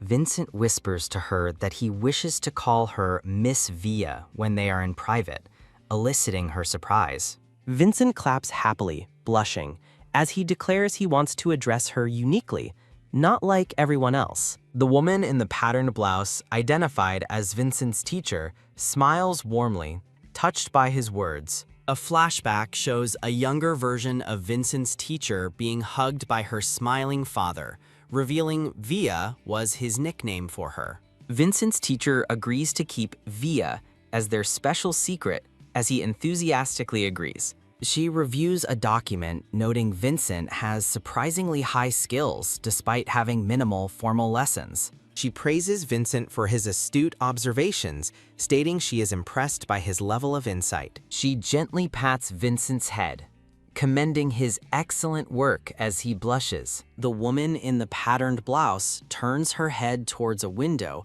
hearing an unfamiliar sound and wondering what it is. She approaches the window, looking out with a curious expression. She realizes the figures outside are the Holy Knights, their blue capes prominent. Observing the knights, she recognizes the leader at the front. She identifies the leading knight as Eden Aquilium, the commander of the first Holy Knights, noting he was a secondary male lead in a story, like Cadian. She remembers Eden as a man who secretly harbored feelings for the heroine, contrasting him with Cadian, who she identifies as Cadian's rival. She recalls the house of Duke Mercedes, the only noble family not worshipping the goddess, often clashing with Eden, leading to him severing the corrupted Cadian's arm. She reflects that readers were captivated by Eden's character. Despite Eden's popularity, that particular scene never felt right to her, prompting a clenched fist. A knock sounds at the door, and a voice announces their arrival, asking for permission to enter, which she grants. A woman in a green dress with long, curly hair enters the room, walking towards Vincent's teacher. The woman in the patterned blouse and the woman in the green dress stand face to face, a slight tension in the air. The woman in the green dress, Anna Lever, asks, "Hello?" while the teacher thinks about Anna's unexpected presence, but accepts it as a fortuitous development. An older man in a brown vest reveals that Anna has formed a special relationship with the temple, adding that Vincent's teacher's portrait will be sent to Eden as a warning to mind her behavior. Anna Lever, standing next to the woman in the patterned blouse, issues a greeting, then threatens her, calling her Lady Livia Flintian, and stating she will regret her insolence. A grand golden chandelier hangs elegantly from a patterned ceiling. A collage of two men, Eden Aquilium and another man, Cadian, is presented with the text, "I've been expecting you," indicating an anticipated meeting. The woman in the patterned blouse expresses her astonishment at seeing Eden and Cadian together so unexpectedly. Eden Aquilium explains that he requested the presence of the private tutor. Eden Aquilium, looking directly at the woman, states he has come to escort her. Anna Lever smiles confidently, thinking her father was right, and considering going with Eden for propriety, despite her devotion to the Duke. Eden Aquilium calls out, "Miss Anna Lever," looking at the woman in the patterned blouse, while she looks surprised and stares at him. The woman in the patterned blouse is confused by Eden's words and attempts to correct him, saying she is not Anna Lever, but stops herself. She asks if there's a misunderstanding, while Eden thinks the plain-looking girl in the patterned blouse is supposed to be Anna Lever. The woman in the patterned blouse explains she assumed the woman in the green dress was Anna, having heard Miss Anna Lever was remarkably beautiful, while Anna reacts with an "ugh." Anna Lever shoves the woman in the patterned blouse aside, asserting that she is Anna Lever. The woman in the patterned blouse exclaims she's falling, eyes wide with shock. A gloved hand catches her, and she wonders if it could be Cadian again, as she finds herself close to a man in a pale outfit with light eyes. Eden Aquilium asks the woman in the patterned blouse if she is all right. She thanks Eden, realizing it was him who caught her. Eden Aquilium apologizes, stating there seems to have been a misunderstanding. Eden Aquilium steps forward, saying he will confirm the identity once more. Eden Aquilium, the woman in the patterned blouse, and Anna Lever stand together in the ornate room, with Eden looking at Anna. Anna Lever confirms she is indeed Anna, looking pleased, while Eden quietly affirms he has found her at last. A gloved hand, implied to be Eden's, extends into the foreground, surrounded by ethereal light and delicate lace patterns. Anna Lever's eye glints with determination as she smugly ponders how he came to find her. Eden Aquilium, in his blue cloak and armor, stands with an outstretched arm, indicating an offer that equates to a marriage proposal, which he describes as less grand than a duke's house. Kadian, in a dark, ornate coat, is shown against a dark, decorative background, considering that Eden's marquisate is more stable, then resolves to make him regret losing him. Anna Lever smiles brightly and claps her hands, looking delighted. Chains appear, binding someone's wrists, with crackling electricity suggesting a sudden, forceful restraint. Anna Lever looks shocked. Then Eden Aquilium addresses her, stating she must accompany them to the temple. Eden Aquilium announces her arrest in connection with the attempted poisoning of the emperor. He reiterates that she must accompany them to the temple as a suspect in the emperor's attempted poisoning. Anna Lever, in the green dress, expresses shock, questioning Eden about being a suspect in the emperor's poisoning, while the woman in the patterned blouse is in the background. Eden Aquilium reveals evidence surfaced that Anna's father, Count Glenn Lever, smuggled the poisonous herb Akaban to assassinate the emperor. Anna Lever vehemently denies the accusation, insisting her father would never smuggle such a terrifying poisonous herb. Eden Aquilium calmly asks if anyone witnessed Lady Anna Lever behaving suspiciously. The maid in the white apron raises her hand, saying something has been on her mind. The maid explains that Anna Lever gave her a pouch some time ago, instructing her to hide it in Livia Flinton's chamber and keep silent. Anna Lever angrily denies knowing anything about the pouch, pointing out the maid is Livia Flintion's personal maid, and blames Livia. The woman in the patterned blouse suggests examining the pouch's contents to determine its true owner. Anna Lever glares at Livia Flintion, who is now shackled, angrily calling her name. The butler in the dark suit volunteers to examine the pouch himself. The butler carefully empties a small, dark pouch into his white-gloved hand, revealing dark, dried leaves. The butler sniffs the dried leaves in his hand, evaluating their scent. The butler announces that the leaves have no scent and are just ordinary dried leaves, causing Anna to look relieved. Anna Lever exclaims that she knew nothing about the pouch, insisting she told them so. The woman in the patterned blouse observes that the butler, surprisingly, agrees that the leaves should have a distinct fragrance. Eden Aquilium reveals that during his academy days, he learned of a colorless, odorless leaf that becomes harmful when steeped in hot water, but wishes to believe Anna's prepared tea is not that. Eden Aquilium asks Lord Mercedes if he may intervene, which Lord Mercedes allows. Then Eden requests hot water. Anna Lever gasps, her face red with alarm, realizing Eden might have already uncovered the truth. A hand presents a teacup filled with clear liquid, which is described as tea brewed from those leaves. Eden Aquilium forcefully smashes the teacup, then chokes, experiencing violent symptoms as the woman in the patterned blouse watches in horror. Eden struggles, clutching his throat with a pained expression, his skin marked with blue veins, while the woman in the patterned blouse urges someone to fetch a physician. Eden extends a hand, refusing help, stating he is fine despite the painful blue marks spreading on his face. Eden confirms that the leaves are the deadly herb Akaban, while a blue light radiates around him, surprising the woman in the patterned blouse. The woman in the patterned blouse wonders if it's holy power, noticing Eden's symptoms already fading. Lord Mercedes explains that Akaban is a devil's herb, undetectable by warmth or smell, with no known antidote once ingested. He questions if Kadian knows so much about Akaban because the calming herb he always chews on is from the same poisonous plant family. Eden Aquilium acknowledges that most people believe Akaban has no antidote.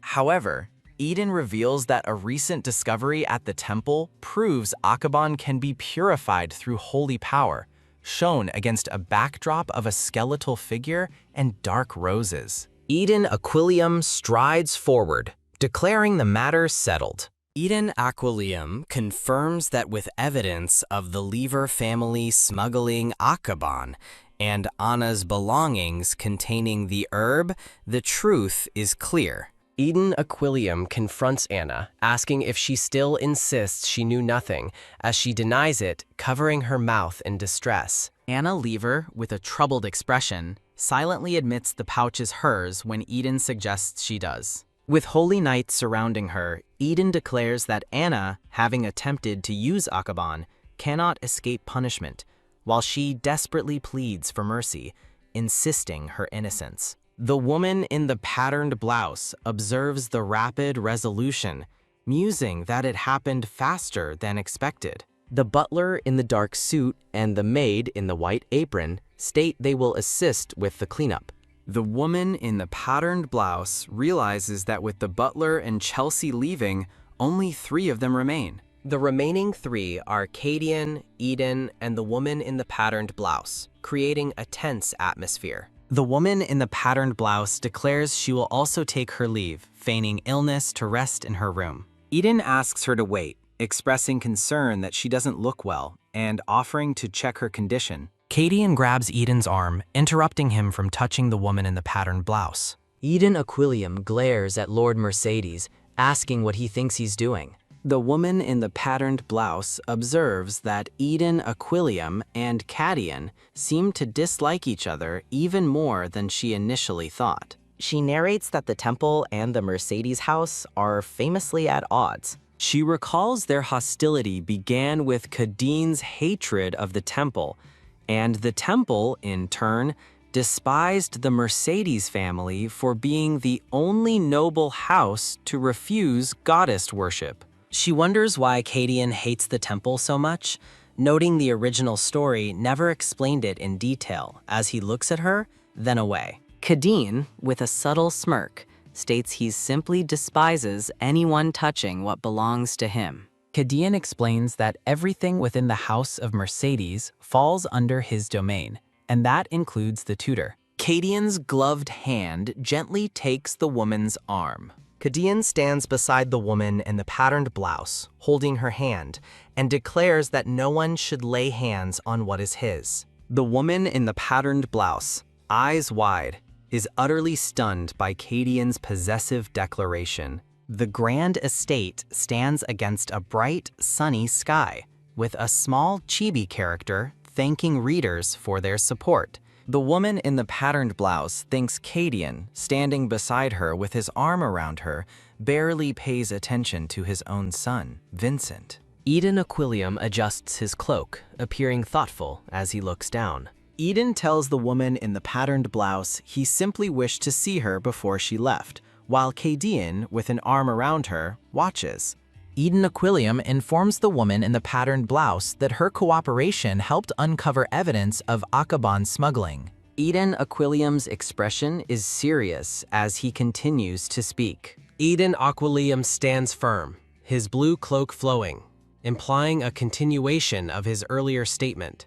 The woman in the patterned blouse, standing next to Cadian, looks surprised by the turn of events. The woman in the patterned blouse looks away thoughtfully, pondering Cadian's words. She realizes Eden is an honest man, just as in the original story, but senses there is more to it. She decides there is no benefit in further involvement with the temple, smiling warmly. Eden Aquarium asserts there is no need for her to repay him. The woman in the patterned blouse, having already attracted enough attention due to Anna, decides to keep a low profile and offers to take her leave. The large golden doors close with a thud, leaving Eden and Cadian standing in the hall. Eden and Cadian stand in silence, both looking forward after the woman's departure. Cadine instructs Eden to leave the estate, as there's no longer a reason for them to meet. Cadian tells Eden there won't be a next time,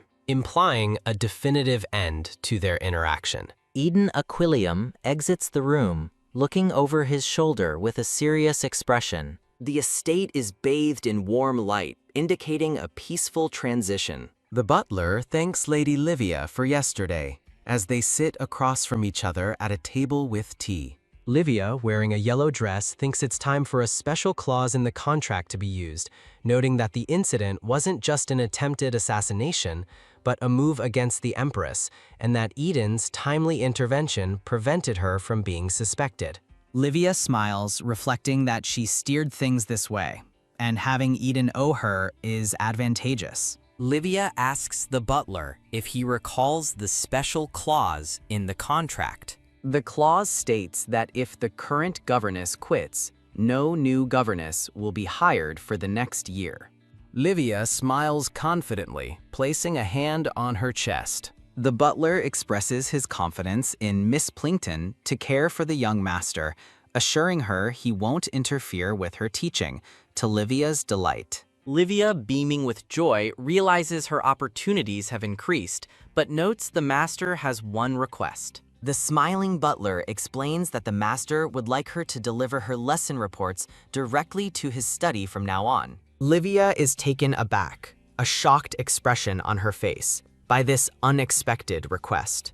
She acknowledges that facing Kadeen often is a problem, but feels good that the weather is fine and the Anna issue is settled. Vincent smiles cheerfully, enjoying his waffle. Livia asks Vincent if his food is good, and he eagerly replies yes. With Anna gone, who had driven a wedge between Cadian and Vincent, Livia thinks the day Vincent would kill Cadian will never come. She deduces that Anna, a mere governess, was able to divide them because Vincent isn't Cadian's real son. A somber flashback reveals that Vincent, though officially known as Cadian's son, is actually the biological son of Cadian's elder brother, an illegitimate child who suffered from madness and was scorned by his parents. Cadian's half-brother, wearing a pink jacket, was the only one who ever accepted him as family, offering him a wrapped gift. His half-brother, shown wearing a pink jacket,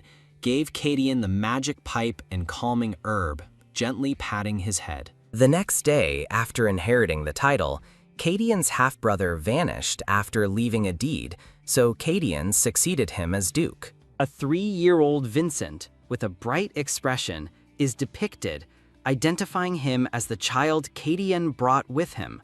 Livia thinks Vincent may remember more than he lets on, looking at him thoughtfully. Livia asks Vincent if she can ask him just one question, and he readily agrees. Livia gently pats Vincent's cheek and asks him one question, which he readily accepts. Vincent is startled when Livia asks what he thinks of the Duke. Vincent, looking troubled, answers that the Duke is a good man, and Livia notices he still refers to him formally. Vincent states he wants to do well, implying he wishes to please the Duke, but finds it difficult. Livia understands that this is why Vincent wanted to refuse lessons and hide away. Livia realizes Vincent knew his reputation was tied to Cadine's, but was too young to overcome the situation by willpower alone. Livia smiles kindly, reassuring Vincent that she will help him. Livia places a hand over her heart, a reassuring gesture. Vincent, looking up at her, softly murmurs in agreement. Vincent, with blood on his face and chest, expresses that he still needs to figure out how to help, but wants to keep Cadian from running away. She reflects that if things follow the original story, it will hinder finding the family treasure, concluding there's only one outcome. Livia, wearing a yellow dress with a surprised expression, calls out to Your Grace, asking if he's inside. Livia, looking concerned, repeats her query, Duke, are you inside? Livia stands before ornate blue doors, calling out as sunlight streams through a nearby window. Livia, looking thoughtful, notes there's no answer and wonders if he's gone out, despite believing he wasn't the type to do so often.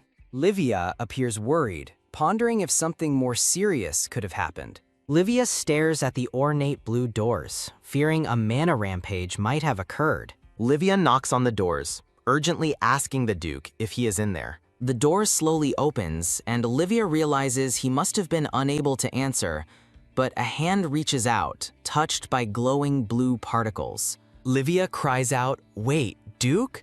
Then realizes something is wrong, looking shocked as she sees blood on the floor and a shimmering effect. The blue ornate doors, now glowing, stand isolated in a dark, ethereal space. Livia, with a worried expression, looks into the dark room, lit by faint light from outside. Cadian, with a somber expression, looks down, as a faint thought bubble is visible. Livia reaches for Cadian, calling out to him, as she realizes he's slumped against the door and asks if he's the Duke. Livia observes that Cayenne's eyes are unfocused and wonders if he's unconscious. Livia remembers that in the original story, Cadian couldn't control his mana rampage and suffered nightmares, speculating that his current resistance is preventing the mana from consuming him. Livia clenches her fist, determined to help him, noting that a normal person would have been crushed by the mana, but she is different. Livia looks directly at the viewer with a determined expression, stating she is different. Livia gently caresses Cadian's face, deciding she must enter his nightmare to wake him up.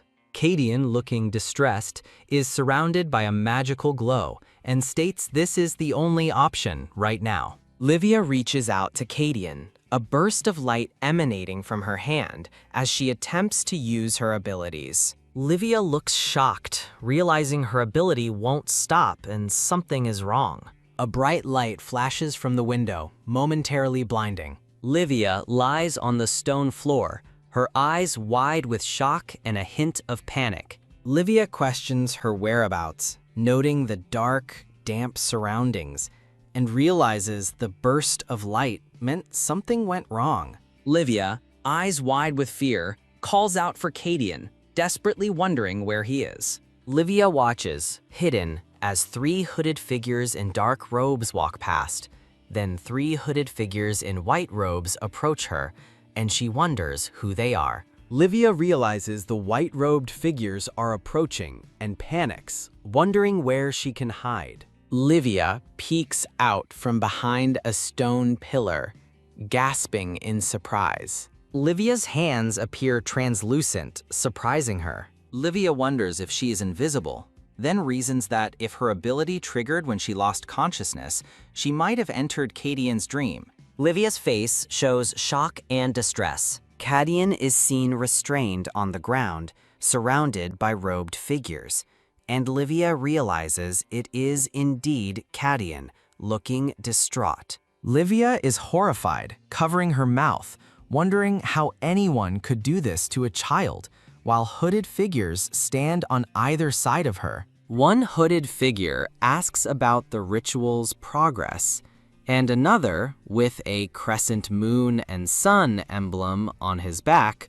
replies it's nearly finished, the final step. The hooded figure says that once the possession succeeds, they will obtain a doll named Martinez.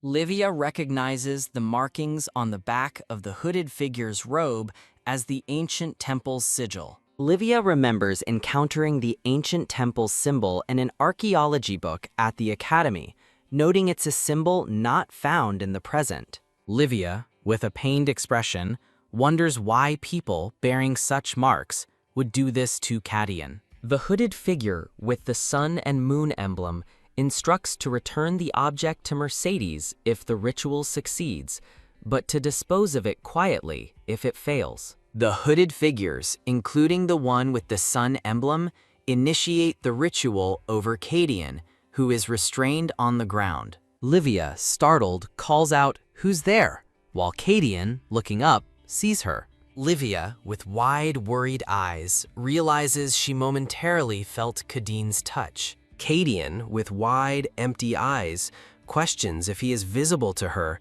believing this must be a dream. Livia despairs, realizing that upon seeing hope in his eyes, she knew this was a world she couldn't interfere with, meaning she wouldn't be able to save him. Livia clenches her jaw, admitting she is powerless and disappointed in herself. Livia looks down with a sad, resigned expression, with tears forming in her eyes. Livia kneels, clutching Kadian, reflecting that she thought her ability to manipulate dreams would always let her rescue him from nightmares. Livia embraces Kadian, apologizing for not helping him, for not saving him. Livia clutches her chest in distress, thinking the light is rampaging again, and she still hasn't saved Kadian. Her hand gently touches a person with white hair as Livia mentally urges Kadian to hold on. Livia's hand reaches out toward a bright, glowing figure, a younger version of Kadian, amidst a radiant light. Livia lies unconscious on the floor of a grand room with large windows, bathed in light, while a chibi character promotes a website. Livia remains collapsed on the ornate floor, light streaming from the window, as gentle sparkling effects surround her. Livia sits up, looking at the bright window, realizing she is in Kadian's office, and wonders if she has returned. Livia looks alarmed, seeing Kadian lying unconscious on the floor, while a chibi character reminds viewers to read at the original site. Livia kneels over the unconscious Kadian, looking shocked and questioning his condition. A close-up shows Kadian's unconscious face, and a thought bubble reveals the rampaging mana has calmed down. Livia appears serious, thinking that if Kadian remembers seeing her in his dream, he might find it suspicious. Livia's hand glows with light as she extends it towards the unconscious Kadian, intending for him to forget the terrible dream. Livia smiles, hoping her actions will help Kadian escape his horrible memory. Livia looks thoughtful, deciding she should call Winston. A quick tap sounds as a hand unexpectedly takes Livia's, creating a sudden, startling moment. Kadian is awake, holding Livia's hand, surprising her as she wonders when he regained consciousness and notes a sound of discomfort. A close-up of Kadian's eyes shows them alert with a flash of purple, indicating he is fully awake. Livia appears flustered, awkwardly greeting Kadian and expressing surprise. Livia's eyes widen in alarm as she loudly warns Kadian not to misunderstand her presence. Kadian, standing over the sitting Livia, explains he came for the young master's lesson but found her collapsed, assuring her he stayed only until she woke up without other intentions. Kadian looks subtly flustered, indicated by a slight sound effect in his averted gaze. Kadian turns to Livia, looking stern, and tells her, "Enough," interrupting her explanations. Livia observes Kadian's reaction, trying to discern if he remembers anything, accompanied by a sound effect for a glance. Livia thinks Kadian doesn't remember the mana rampage or her peering into his dream. A dark vision shows a distressed young Kadian, prompting Livia to question the nature of the dream. The disturbing dream continues with two hooded figures adorned with ancient temple patterns, casting a curse on the kneeling young Kadian, making Livia wonder what truly happened to him. A split image shows the vulnerable young Kadian next to the imposing adult Kadian, emphasizing his past trauma. Livia realizes the dream was not in the original story, meaning Kadian covered up his past with the ancient temple, fearing he might expel her for investigating, which would impede her quest for Mercedes's heirloom. Kadian appears troubled, touching his forehead, making Livia resolve to be more careful. Livia observes Kadian's pale and frowning expression, wondering if it's an after effect of the mana rampage. Livia recalls how Kadian was always devastated after mana rampages in the original story, with a visual of him slumped in a dark room. Livia smiles, wondering how she can help, then has a sudden realization, exclaiming, "Ah!" Livia reaches into her dress, confident that what she has found will work. Kadian asks Livia what she wants, addressing her formally as Your Grace. A small chibi character is showing promoting a website in the foreground. Kadian looks skeptical, questioning if the junk ring she offers is a gift. Livia, in a chibi panel, explains that the ring isn't ordinary, possessing a special ability, while internally commenting on her mastermind-like speech. Kadian, looking surprised, questions Livia as she asks to borrow his hand. Livia gently places a ring on Kadian's hand, a soft sound indicating the moment of connection. Livia thinks that Kadian no longer feels as intimidating as he did before. Livia smiles warmly, looking content with the outcome. Kadian stares thoughtfully at the ring now on his finger. A younger Kadian looks at the ring on his finger, declaring it filthy, implying a past aversion or a memory triggered by the ring. Livia, looking surprised, tries to clarify her intent, asking Kadian if he feels refreshed or his head clearing up.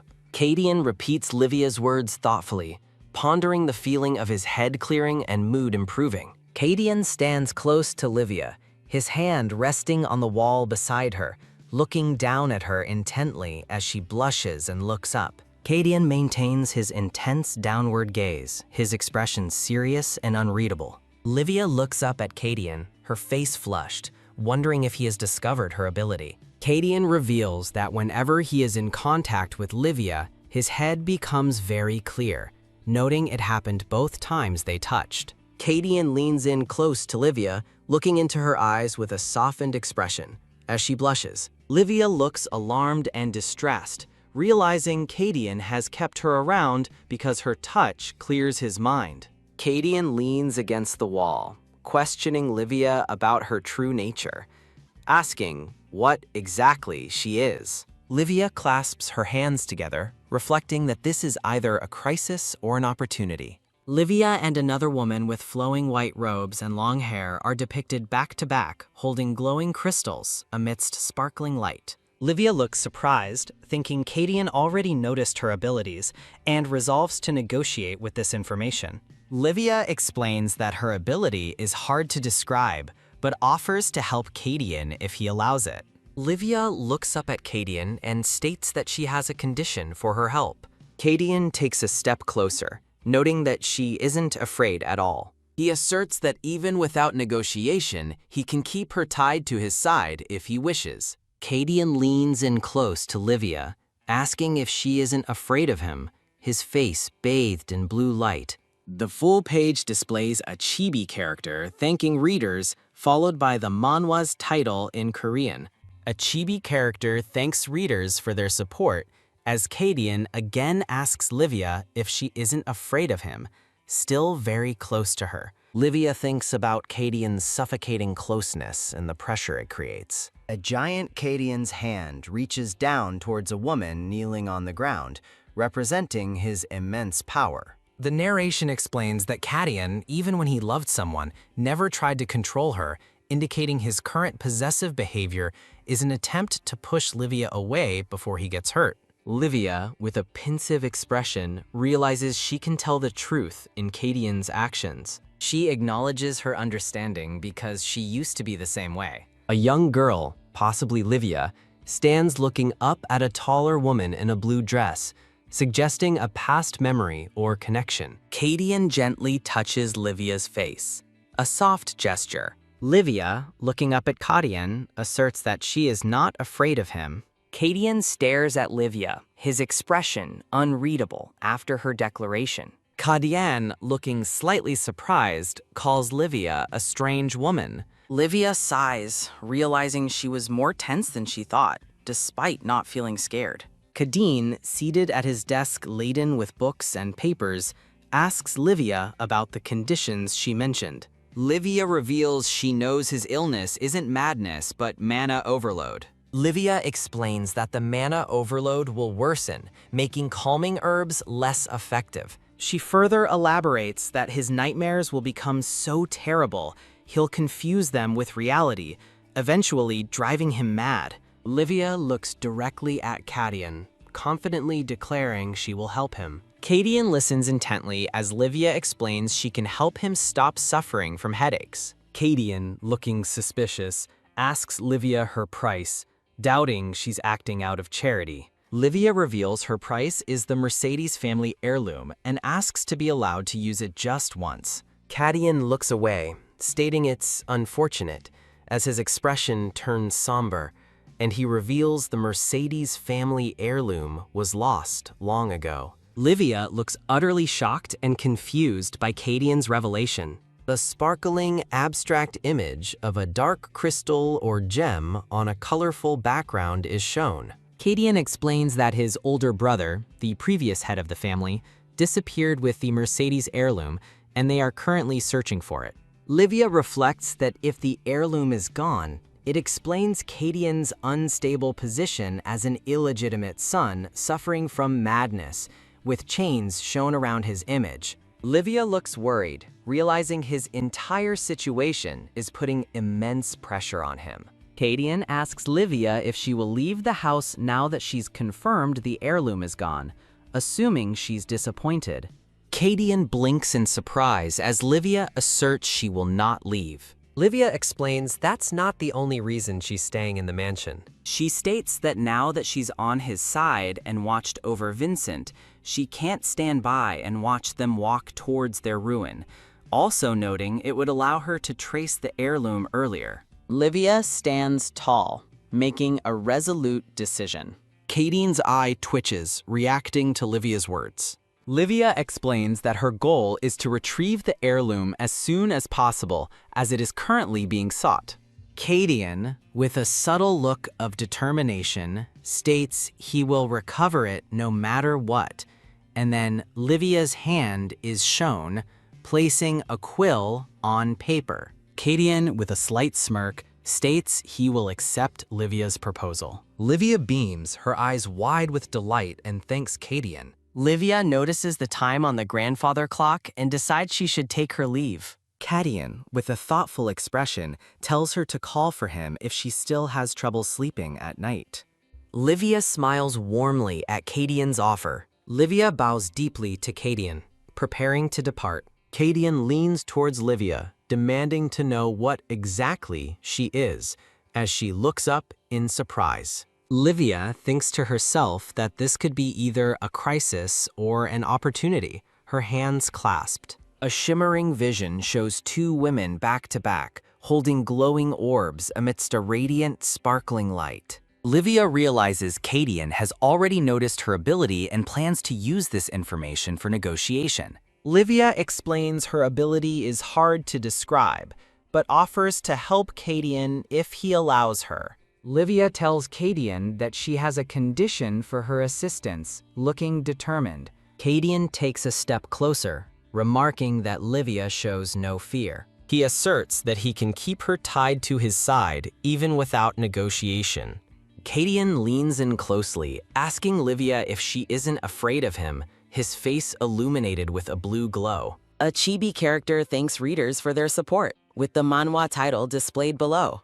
Cadian again asks Livia if she is not afraid of him, maintaining his close proximity. Livia feels suffocated by his incredible closeness and the pressure it exerts. A colossal image of Cadian looms over a small, kneeling woman, his gloved hand reaching towards her. Narration explains that Cadian, despite his feelings, never controlled her, suggesting his current behavior is to push her away before he gets hurt. A partial view of Livia's face shows her realizing she understands his true intentions. She acknowledges that she knows his feelings because she experienced something similar. A young boy gazes up at a towering woman in a flowing blue dress under a soft, ethereal light. His hand gently touches Livia's cheek in a tender moment. Livia looks intently at Cadian, stating that she is not afraid of him. Cadian appears deep in thought, his expression unreadable. Cadian looks at Livia, remarking that she is a strange woman. Livia exhales, realizing she was more tense than she initially thought, despite not feeling scared.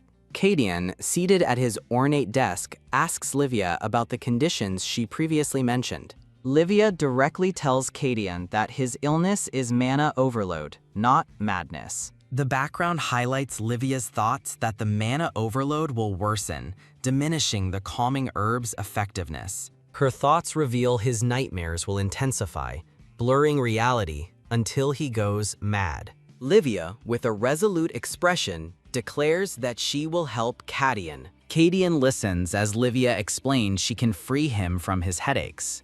Cadian, looking suspicious, asks Livia for her price, doubting her intentions are charitable.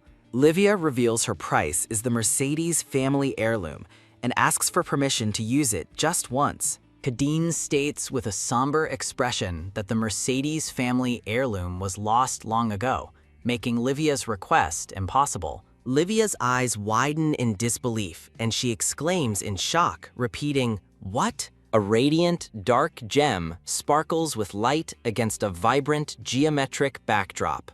Cadian reveals his older brother, the previous head of the family, vanished with the heirloom, and they are actively searching for it. Livia reflects that this disappearance, combined with his illegitimacy and madness, makes Cadian's position as head unstable. Livia looks deeply concerned, realizing his entire situation places immense pressure on him. Cadian, assuming her disappointment, asks if Livia will now leave the house since the heirloom is gone. Cadian's eyes widen in surprise as Livia confidently replies, "Of course not."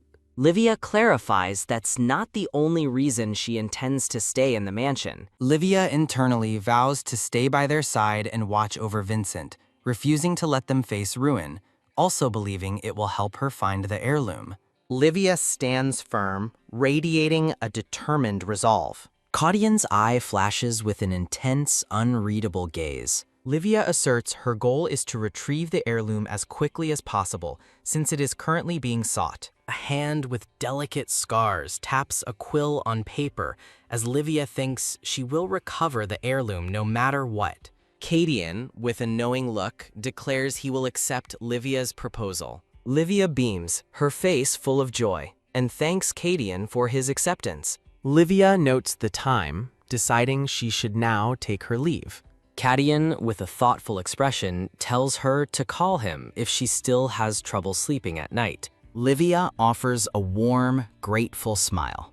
Livia bows respectfully to Cadian as she prepares to depart from his study. Livia holds a paper covered in red circles, indicating numerous errors or points of concern. Vincent looks down, reflecting on how he unfairly judged him based on the original story, ashamed of assuming he didn't study. Livia reflects that Vincent and Cadian are different from their original story counterparts, regretting her assumptions and embracing the present reality. Livia gently pats Vincent's head, praising his hard work and saying he did so well. Livia, smiling, offers Vincent a reward for his efforts, thinking he deserves something in return. Vincent tells Livia he doesn't want anything specific, but has something he'd like to do, prompting Livia to ask what it is. Vincent hesitates, his hands clenching on his lap. Vincent excitedly shouts that he wants to go to the festival with Lady Via.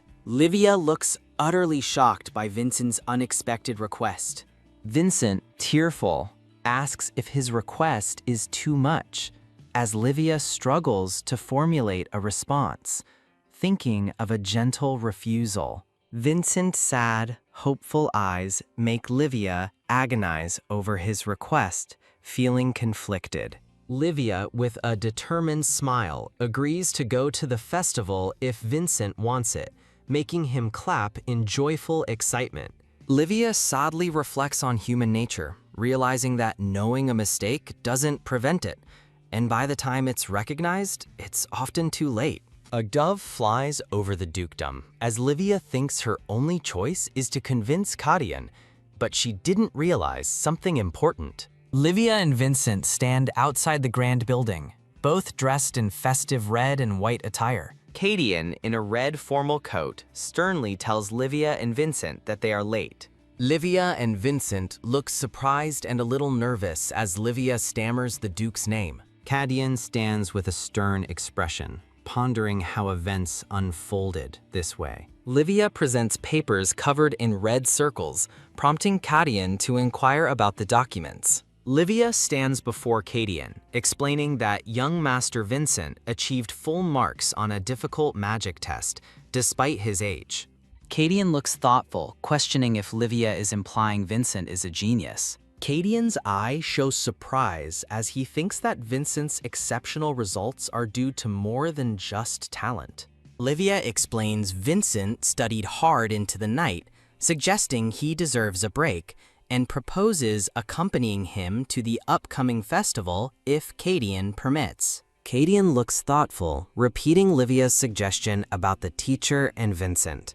Livia beams with delight and gratitude as Kadeen agrees to her proposal, asking, "Really?" Livia, holding her book, smiles happily, wondering if Cadian trusts her implicitly. Livia gazes thoughtfully out the window. Winston Gregory stands across from Cadian, who is engrossed in writing at his desk. Winston Gregory is surprised by Cadian's relaxed demeanor, attributing it to the teacher's positive influence. Winston Gregory, adjusting his formal attire, speaks to Cadian. Cadian, looking annoyed, asks why Winston Gregory keeps glancing at him if he has no business, prompting Winston Gregory to apologize for his rudeness. Winston Gregory addresses Cadian about Miss Livia Flintian, making Cadian pause his writing.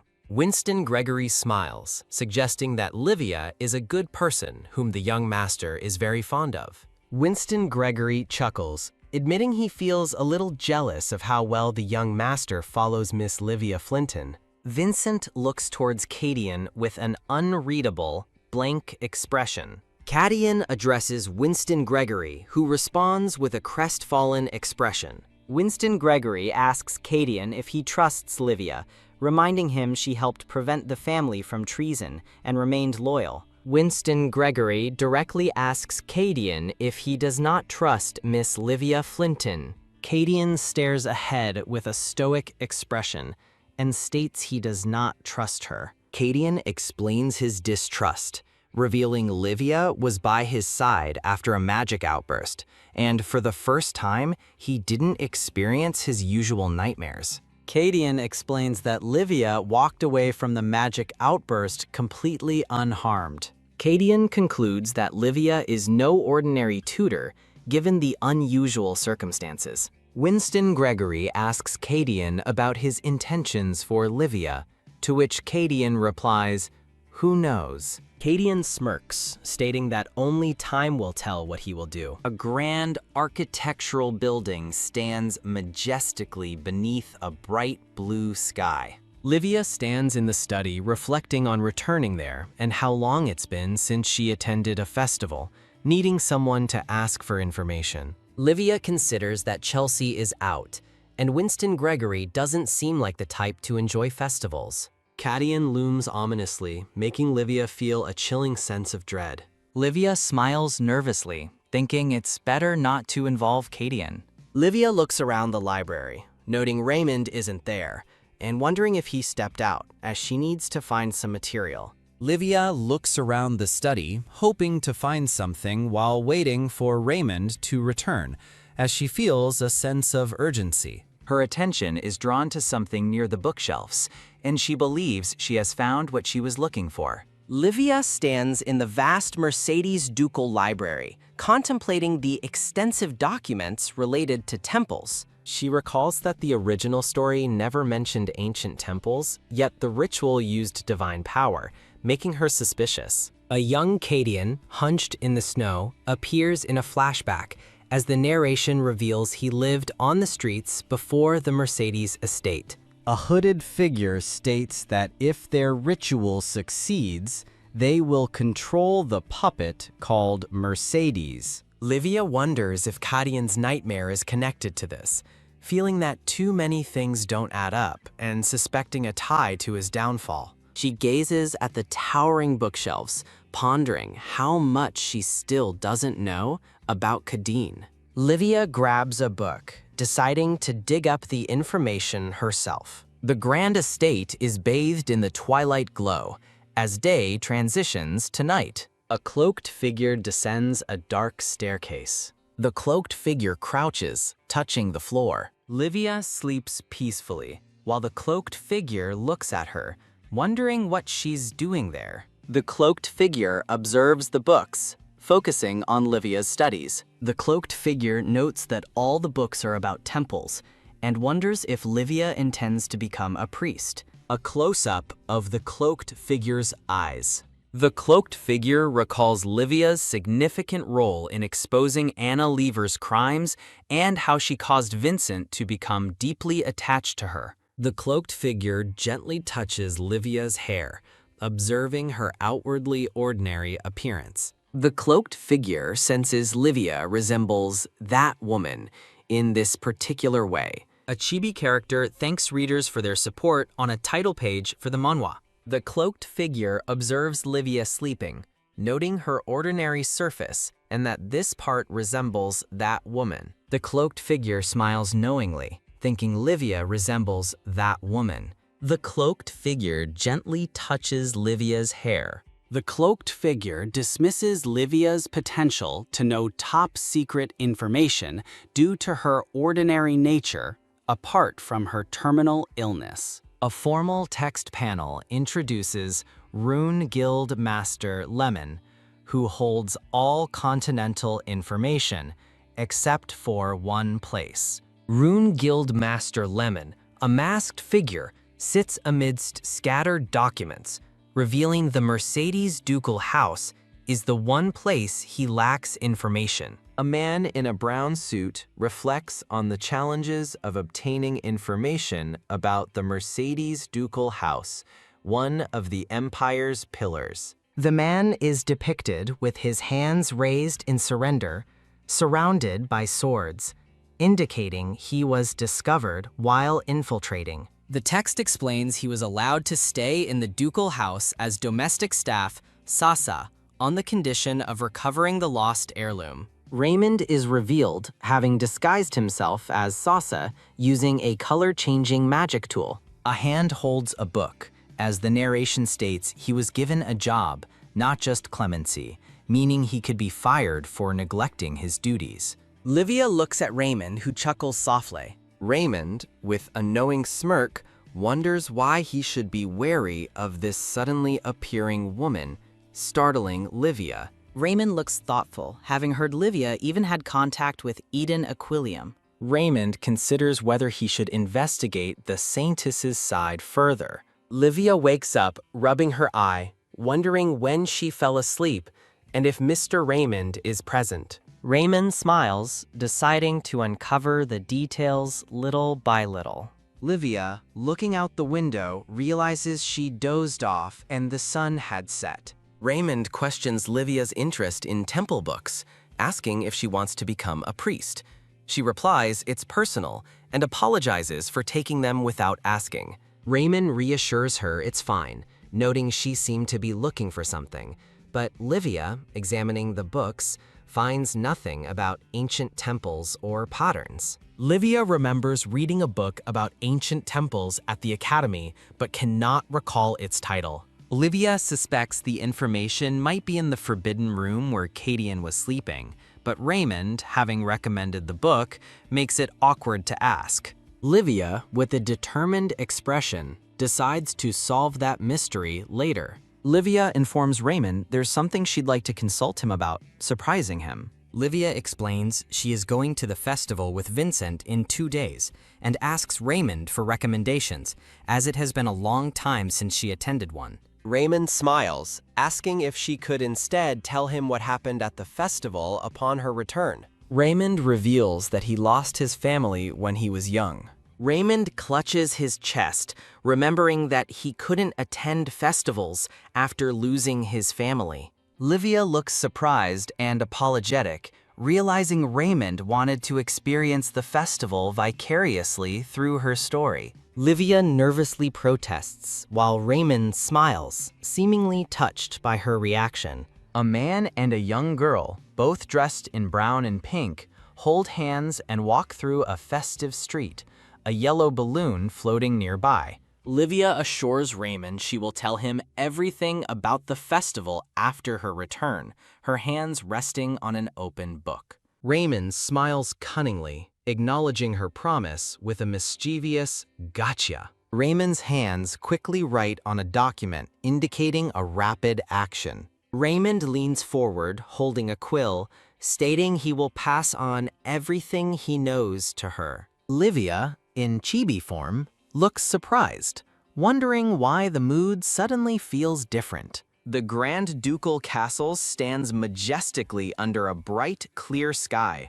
marking the day of the festival. Livia waits impatiently, noting it's about time Vincent came out. Livia walks a short distance, wondering if Vincent will take a bit longer to get ready. Vincent's legs are shown running quickly towards Livia. Livia, in red and white attire, is knocked off balance, falling backward onto the ground. Livia looks shocked and flustered, calling out to Vincent. Vincent, dressed in red and white with a matching hat, blushes and looks away, as Livia thinks he's too cute. Livia and Vincent laugh happily, Livia praising his cute outfit and Vincent complimenting her as the prettiest in the world. Winston Gregory greets Livia, who acknowledges him as the butler. Winston Gregory shakes his head, declining to accompany them to the festival. Livia looks concerned, realizing it will just be her and Vincent, and asks if there will be escorts. Winston Gregory looks surprised and confused, asking about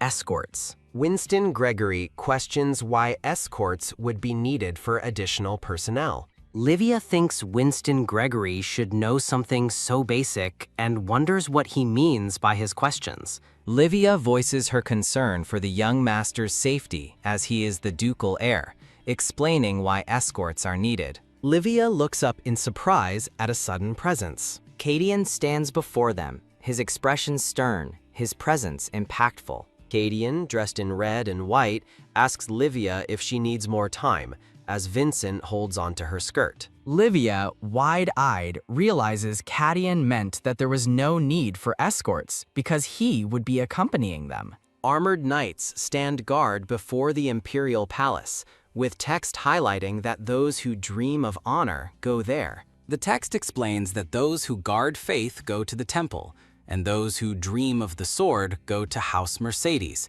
as images of a shining sword and a man with a dark cloak are shown. The narration explains the Mercedes Knights are renowned for swordsmanship, and Cadian himself trains them, proving his extraordinary talent. Livia, Vincent, and Cadian are gathered, and Livia finally understands why the butler said no extra guards were needed. Livia looks at Vincent, who appears worried, and she still feels concerned about him.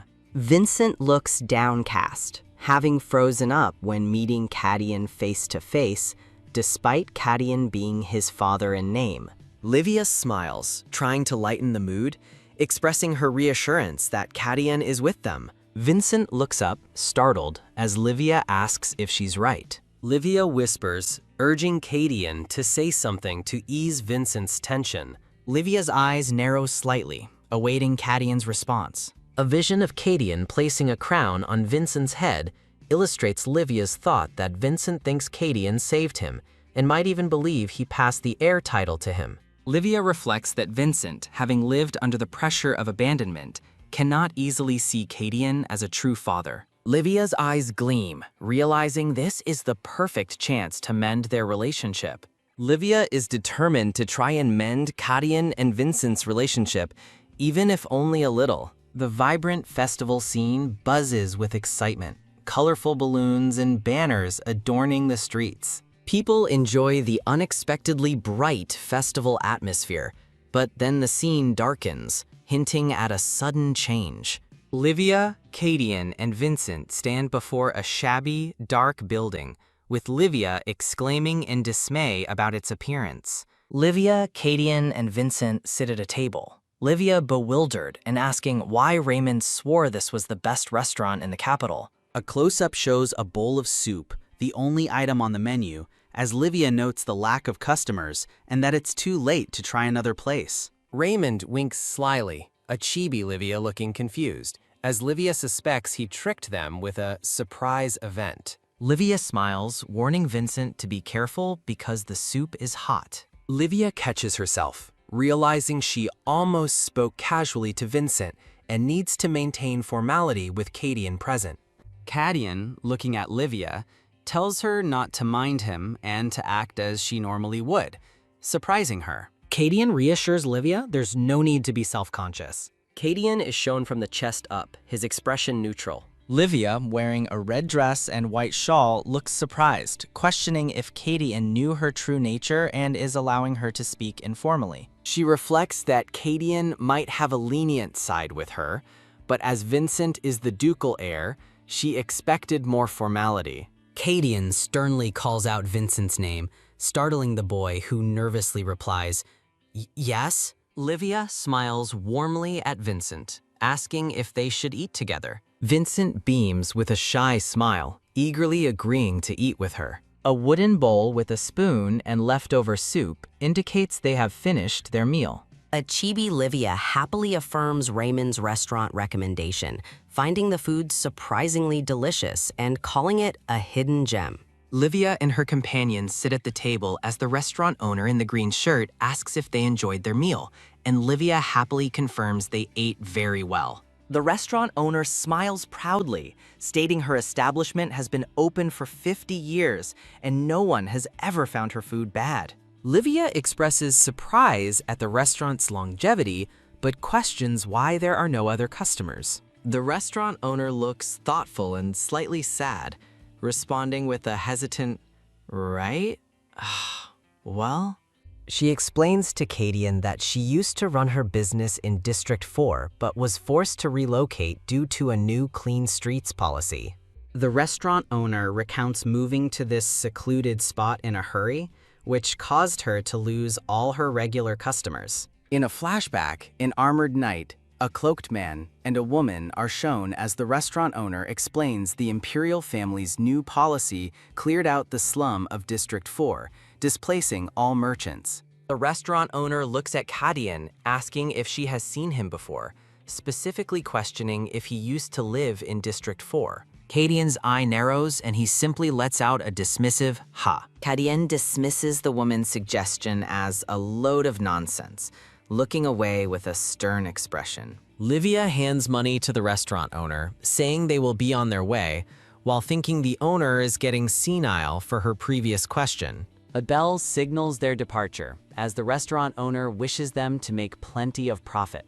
Kadian, standing with a fan, acknowledges Livia was still waiting, while she secretly feels like she's walking around with a ticking time bomb strapped to her. Livia reflects that she can't entirely blame Kadian for denying living in District 4, which is a slum, as he is a grand noble and such a suggestion would be an insult. She further thinks that another noble might have called it defamation of nobility, reinforcing the sensitive nature of the topic. Livia looks at Kadian, continuing her internal monologue with, "and besides." A stylized image of Kadian is shown with a pensive expression as Livia wonders why the shopkeeper would say something like that to him.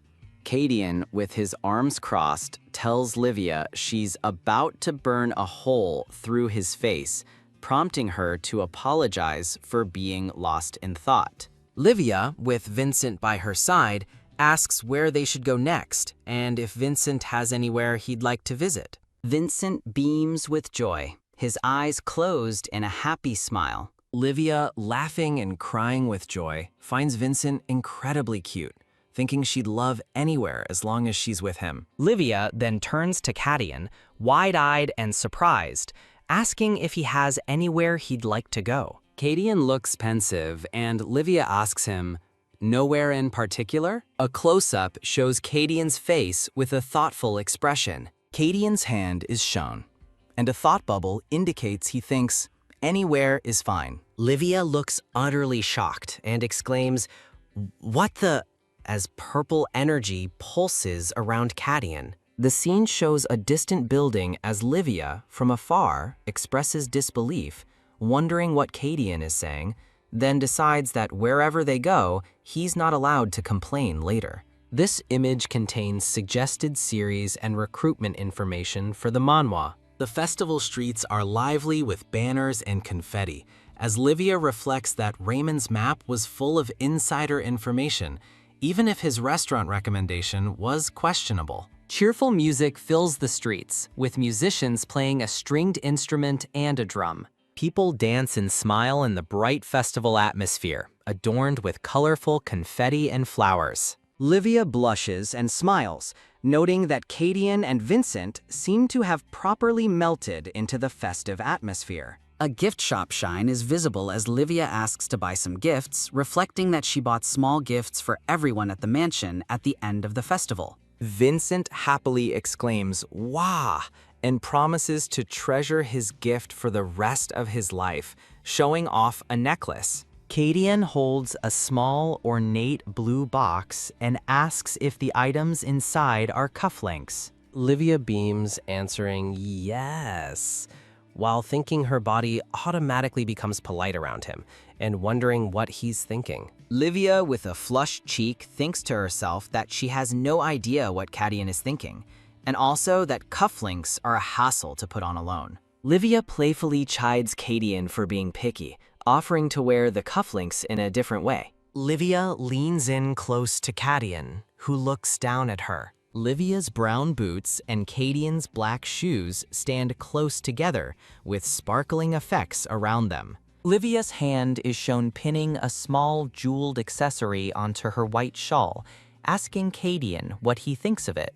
Livia smiles up at Cadian, asking if this way isn't a hassle, referring to the cufflinks now pinned on her shawl. Cadian looks down thoughtfully at the cufflinks on Livia's shawl, his expression unreadable. Livia smiles, reflecting that while Cadian is still a mystery, she is truly glad they came out together. Vincent praises Livia's new accessory, to which she thanks him, inwardly wondering how different he is from Cadian. Livia, Vincent, and Cadian walk together as Cadian, with a slight smile, tells them, "Let's go."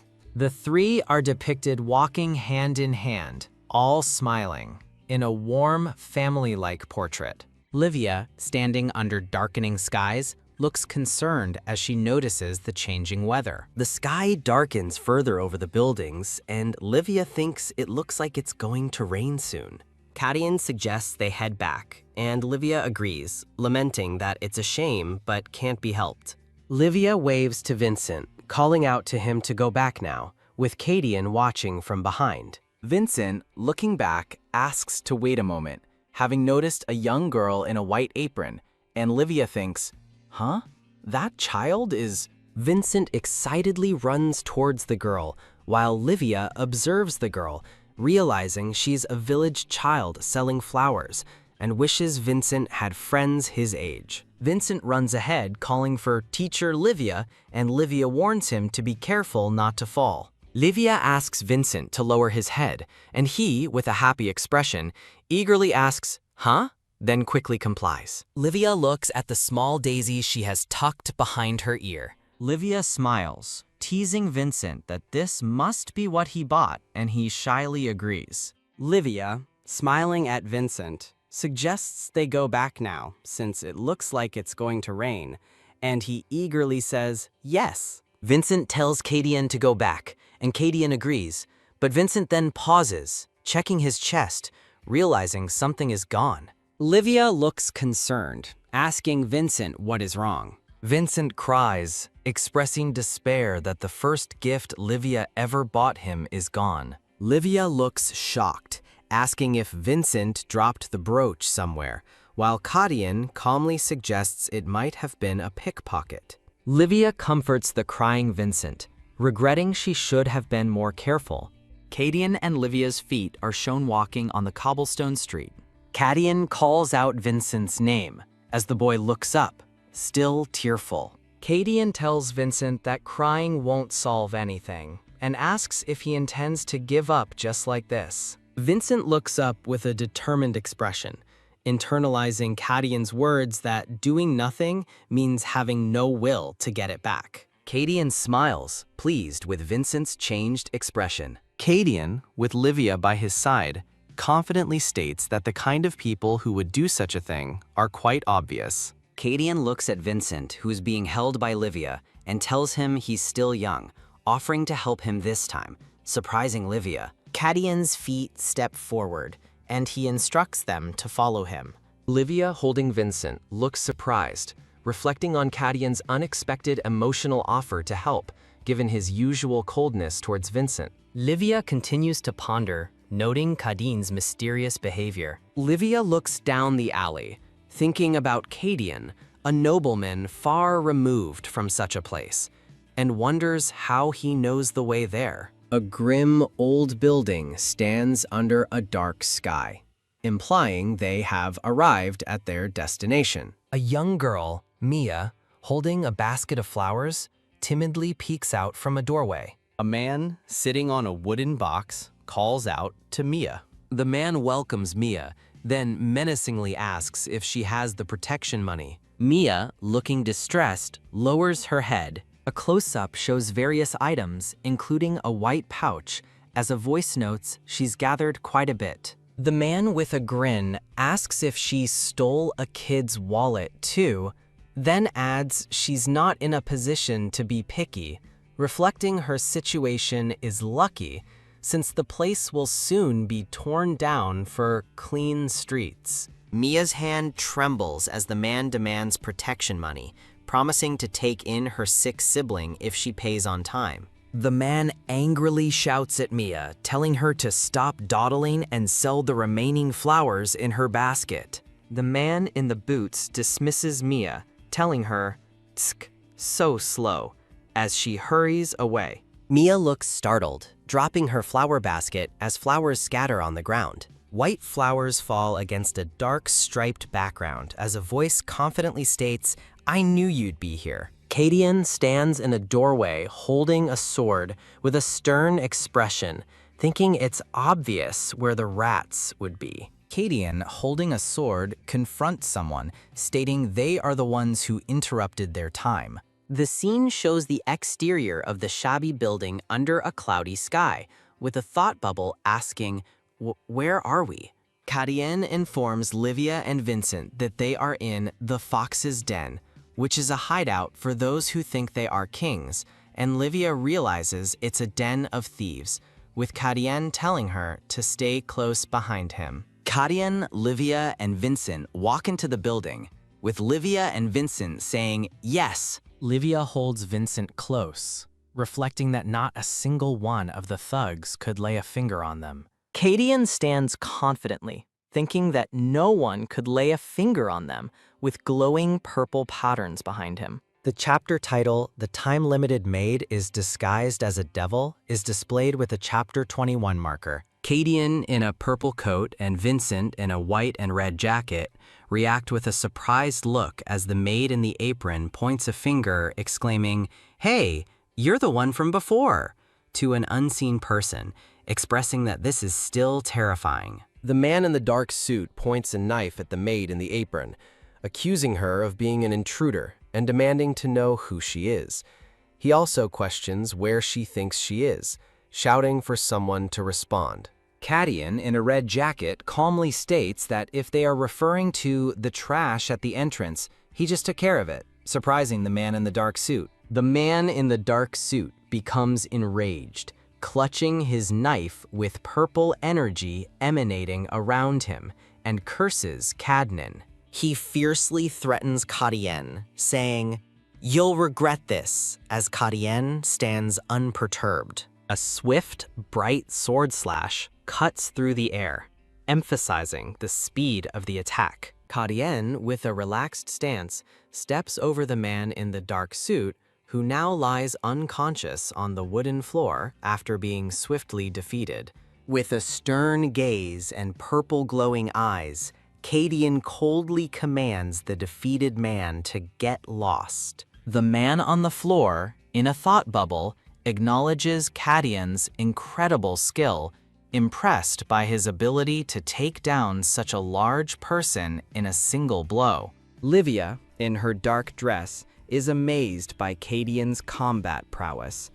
Vincent then asks Livia to excuse him for a moment, surprising her. Kadian stands composed as Livia looks on, while Vincent runs towards the maid in the apron, who stands amidst scattered belongings. The maid in the apron looks terrified and surprised as Vincent approaches her, making Livia wonder about his intentions. Vincent extends his hand towards the surprised maid, demanding his treasure back from her. Livia is astonished, realizing that Vincent is initiating a conversation with a child he has never met before. Vincent energetically runs toward the maid, who stands stunned, and Livia deduces that the child must have taken Vincent's brooch, indicated by a grasping sound. Vincent and the maid in the apron stand facing each other with sparkling lights surrounding them as they exchange something. A hand, presumably the maid's, receives an item from the boy's hand with a distinct sound.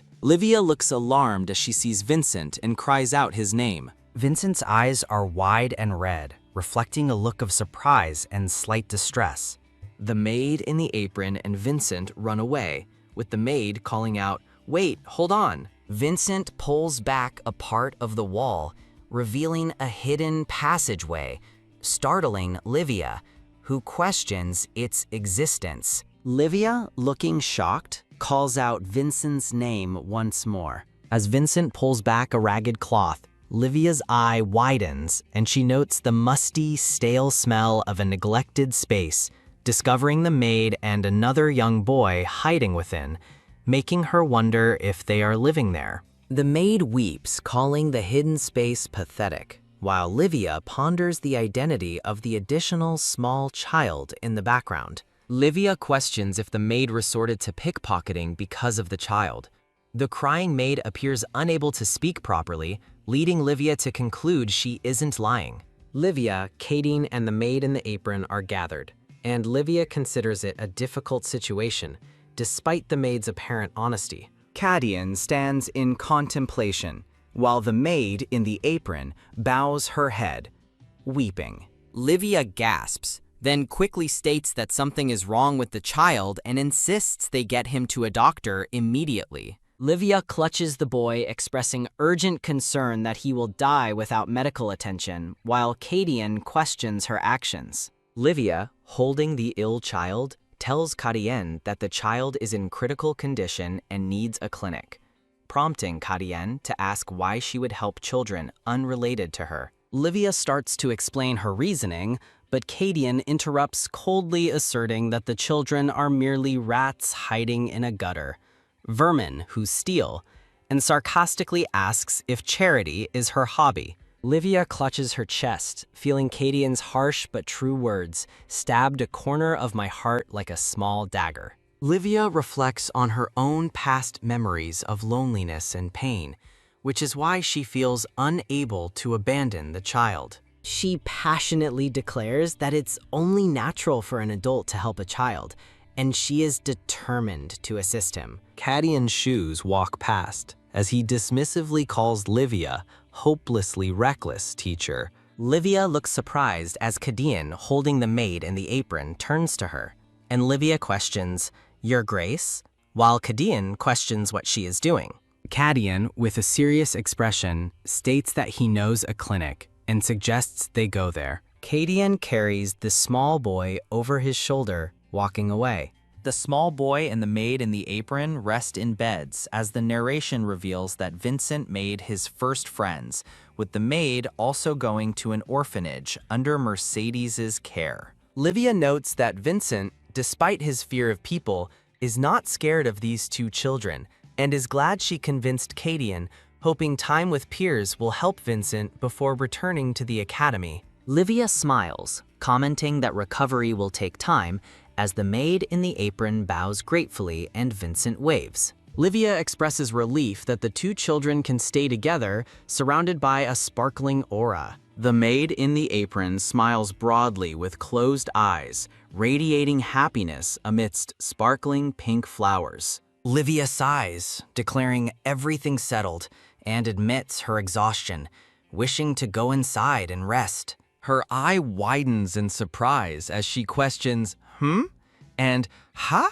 when it suddenly begins to rain outside. Kadeen, Livia, and Vincent stand caught in the unexpected downpour, leaving Livia to wonder about the sudden rain. Kadeen embraces Vincent, offering comfort as they stand close together. Livia is surprised to learn there's only one room left, and Kadeen, holding Vincent, says he did his best. Kadeen carries Vincent past Livia, who observes that the room is bigger than she initially thought. Cadian gently tucks the sleeping Vincent into bed, while Livia stands nearby, holding a towel, as Cadian tells His Highness to rest. Livia turns to leave, startled as Cadian asks her where she's going, and she replies that she was planning to sleep in the carriage. Livia thinks she would never share a room with Cadian, despite being fine with Vincent. Livia smiles nervously as Cadian asks if she's uncomfortable with him,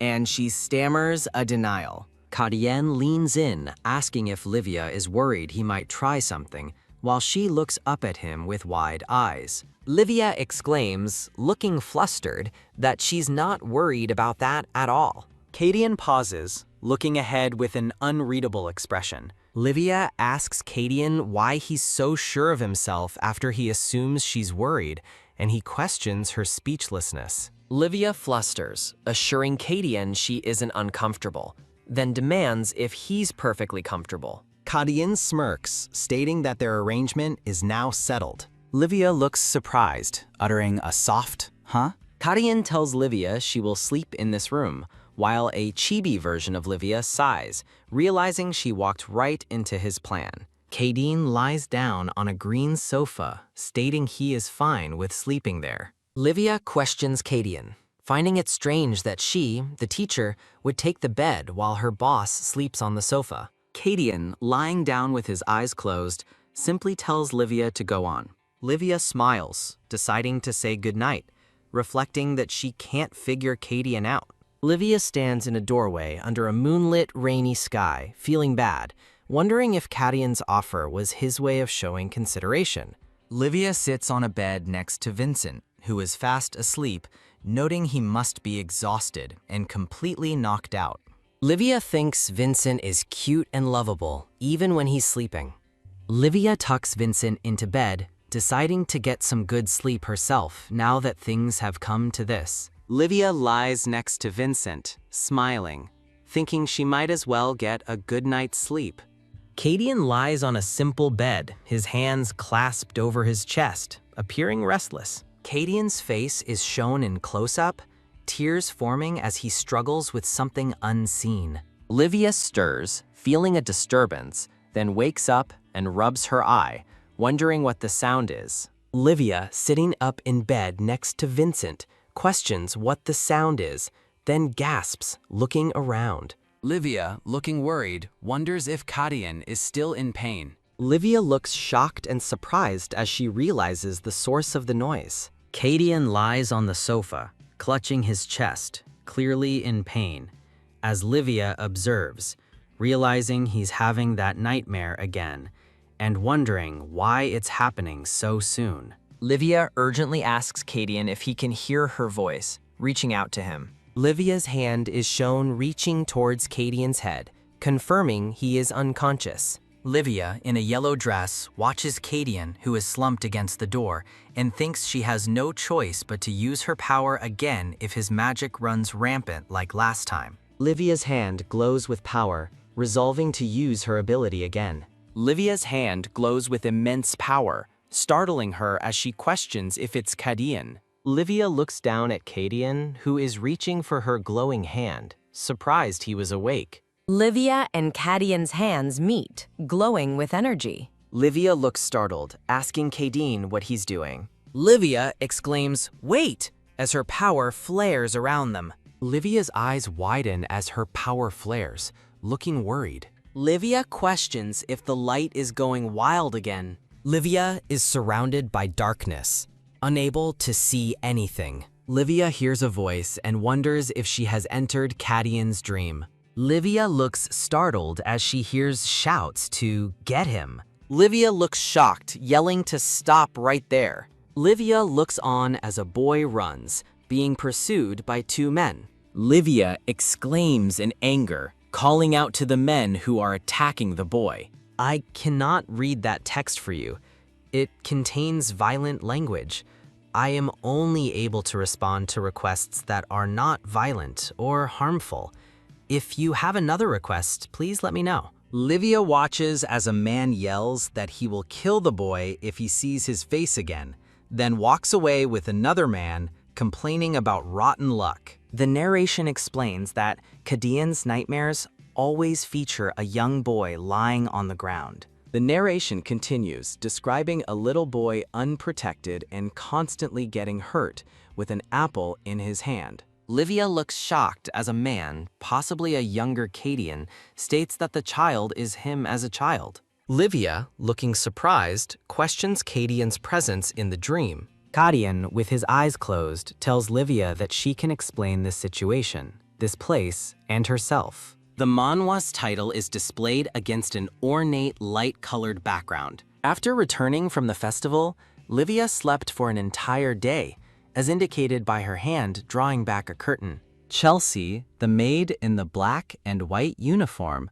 pulls back the curtains, asking Livia if she slept well. Livia smiles, thanking Chelsea and confirming she slept well. Livia smiles, thinking Chelsea is very kind, even if a bit blunt, after Chelsea confirms she didn't open the curtains earlier to let Livia sleep longer. Chelsea blushes slightly, looking away with a thoughtful expression. Chelsea, the maid, opens the curtains, informing Livia she will open them now that Livia is awake, and Livia thanks her. Livia holds a small beaded blue hairpin in her hands. Chelsea asks Livia what the item is, while Livia thinks she's glad to give Chelsea the gift she bought at the festival. Livia smiles at Chelsea, explaining she bought the hairpin at the festival because it made her think of Chelsea. Chelsea looks embarrassed, covering her mouth, as Livia apologizes if the gift isn't to her liking. Chelsea looks up with a blush, saying she's almost afraid to break the sparkly and delicate hairpin. Livia, in chibi form, looks surprised, while Chelsea, in chibi form, thanks Livia and promises to treasure the gift. But Livia exclaims that she can't just put it away. Livia, in chibi form, insists on putting the hairpin on Chelsea, who protests, in a background filled with cute cat and cloud illustrations. Livia smiles at Chelsea, who looks surprised as Livia places the hairpin on her, asking if it isn't lovely. Chelsea smiles, gently touching the hairpin Livia placed in her hair. Livia and Chelsea smile at each other, Livia expressing her gladness. Winston Gregory, the butler, calls out to Miss Plimpton, and Livia, in chibi form, wonders what he wants. Winston Gregory informs Livia that Kadian has called for her, and she questions his summons. Kadian greets Livia, calling her teacher. Livia informs Kadian she was told he summoned her, and he replies it's nothing important. Kadian's gloved hand presents a silver cross necklace, and Livia wonders what it is. Kadian tells Livia the item is an artifact. The narration explains that if infused with mana, the artifact becomes a magic sword, shown as a sparkling rapier against an ornate window. Livia, standing beside Kadian's desk, questions why he is giving her the artifact. Kadian looks away, telling Livia to throw it out if she doesn't want it. Livia's thoughts race, recognizing the artifact as incredibly expensive, worth more than a castle. Kadian asks Livia if he should throw it out himself, and she quickly protests, saying it's all right. Livia happily declares she will take the artifact, then inwardly regrets her eagerness. Kadian smirks and Livia realizes he tricked her again. Livia thanks Kadian for the artifact, promising to put it to good use. Livia questions if Kadian's gesture was his way of showing he cares, her eye wide with thought. Livia exits the study, reflecting that Kadian doesn't seem to suspect her and still finds her abilities useful. Livia walks away, pondering if Kadian will deem her useless if he discovers her time is limited, feeling like an outsider in the estate. Livia, as a chibi, resolves to focus on what needs to be done. Livia stands before a grand building, thinking she must meet that person as soon as possible. A smiling man, Lemon, welcomes Livia, holding a book in his hand. Lemon, with a subtle smirk, asks Livia what book she is looking for today. Livia looks determined, touching her chest. Livia's feet, clad in pink shoes, are shown walking as she thinks to herself. Livia looks at Lemon, recognizing him as the master of the Rune Guild. Livia observes Lemon's surprised expression, realizing she never thought she'd uncover his identity so quickly, but thanks the original novel for the information. The narration mentions a scene in the original novel where Lemon, the guildmaster, dropped a particular key, which is then shown. The man in the green suit asks what the key is for as he stands next to a woman in a light green dress. The man in the green suit smiles, stating their priority is to get out of here first. Livia connects the key to the Duke Mercedes library, realizing it's an access pass. Livia, standing with the man in the golden outfit, concludes that Lemon infiltrated the estate in disguise to dig up information on the Mercedes family and disguised himself as a librarian. Livia smiles, reflecting that the butterfly of fate has chosen her. Lemon bursts out laughing, startling Livia, who questions his reaction. Lemon smiles, casually patting his head, while Livia observes him in what appears to be a library. Livia thinks she's surprised by his sudden change, realizing the tutor is indeed his special client. Lemon widely smiles, making a gesture with his hand, as Livia watches him with a somewhat puzzled expression. Livia responds, then pauses, her eyes widening slightly in uncertainty. Lemon asks Livia which side she is on, and she responds that she is on the side of House Mercedes, leading him to think it's how boring. A chibi Lemon in a beige jacket suggests skipping pleasantries and getting straight to business. A chibi Livia looks confused, repeating business in a thought bubble. The man in the suit asks Livia what she wants from his guild, as her pink shoes stand near his. He then questions if she desires money, information, assassination, or perhaps revenge, his expression shifting to a serious one. Lemon reassures her that his guild can accomplish anything, and she only needs to state her request. Livia clutches her skirt with a quiet crunch, preparing to state her conditions. Livia confidently declares that she wants the master of the Rune Guild, Lemon, himself. The image displays a page with recruitment information for Korean translators, proofreaders, and editors for the manhwa. Livia, with a determined expression, reiterates that she needs the master of the Rune Guild, Lemon. Lemon lets out a soft "ha," then asks, "Me?" While narration explains this offer must be a gamble even for him, but Livia thinks she must get Lemon no matter the cost, as his guild can overturn the continent. Livia, smiling confidently, asks Lemon if he is now going back on his word, reminding him of their promise. Lemon smiles knowingly, warning Livia that she should be more careful with her statements, his gloved hand reaching for a book. Lemon, standing behind Livia, states that it is just the two of them here, Livia, and she internally questions how he can threaten her so casually, wondering how to respond. Lemon, now without his glasses, offers Livia the information she wants in exchange for her cooperation, then questions if he's selling information to an information broker, as Livia internally reflects on the truth from the original story that reveals the moment of his death. Lemon offers Livia a clue regarding her mother's death as he stands over a desk where Livia is seated.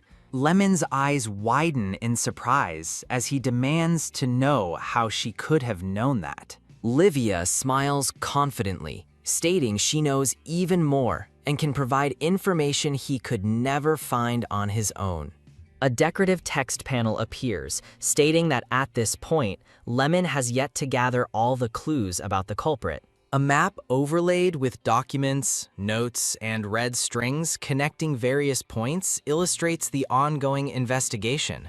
Another decorative text panel informs that in the original story, Lemon died because he got too close to this truth, as a disembodied hand reaches out from below. A text panel explains that the original story had too many plot holes, leaving the killer's identity unknown. Livia smiles, thinking that with the clue she has, she might be able to change his future, then asks if he will cooperate. Livia sincerely asks Lemon to cooperate with her for both their sakes, and he, looking thoughtful, asks what she wants, as Livia internally thinks he took the bait.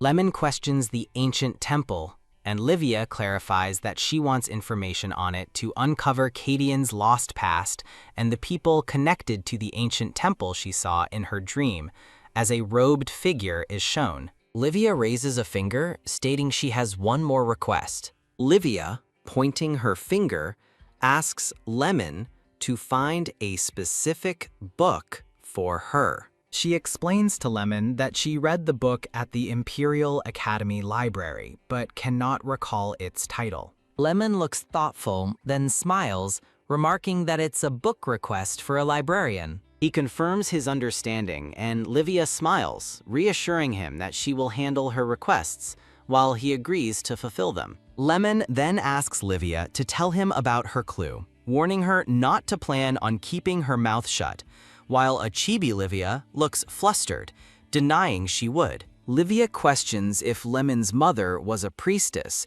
with a flashback showing two women in white robes. The narration explains that Lemon's mother was an attendant priestess who served the previous saintess. A small window shows a cross on the floor, and the narration reveals she vanished one day, only for her body to be found in a nearby river years later, surrounded by many onlookers. Lemon, standing over a body, is told he was the first to discover her, but no one ever knew the exact cause of death. The narration continues, describing how strangely soft her body was, then shows Lemon's wet, troubled face. A thought bubble reveals she seemed as if she could get up at any moment. Lemon questions if Livia knows that when someone is killed by holy power, A body in a white robe lies on a coffin, and a thought bubble reveals that their body doesn't decay. Lemon's eye is shown in close-up as he explains that holy power acts as a sort of preservative.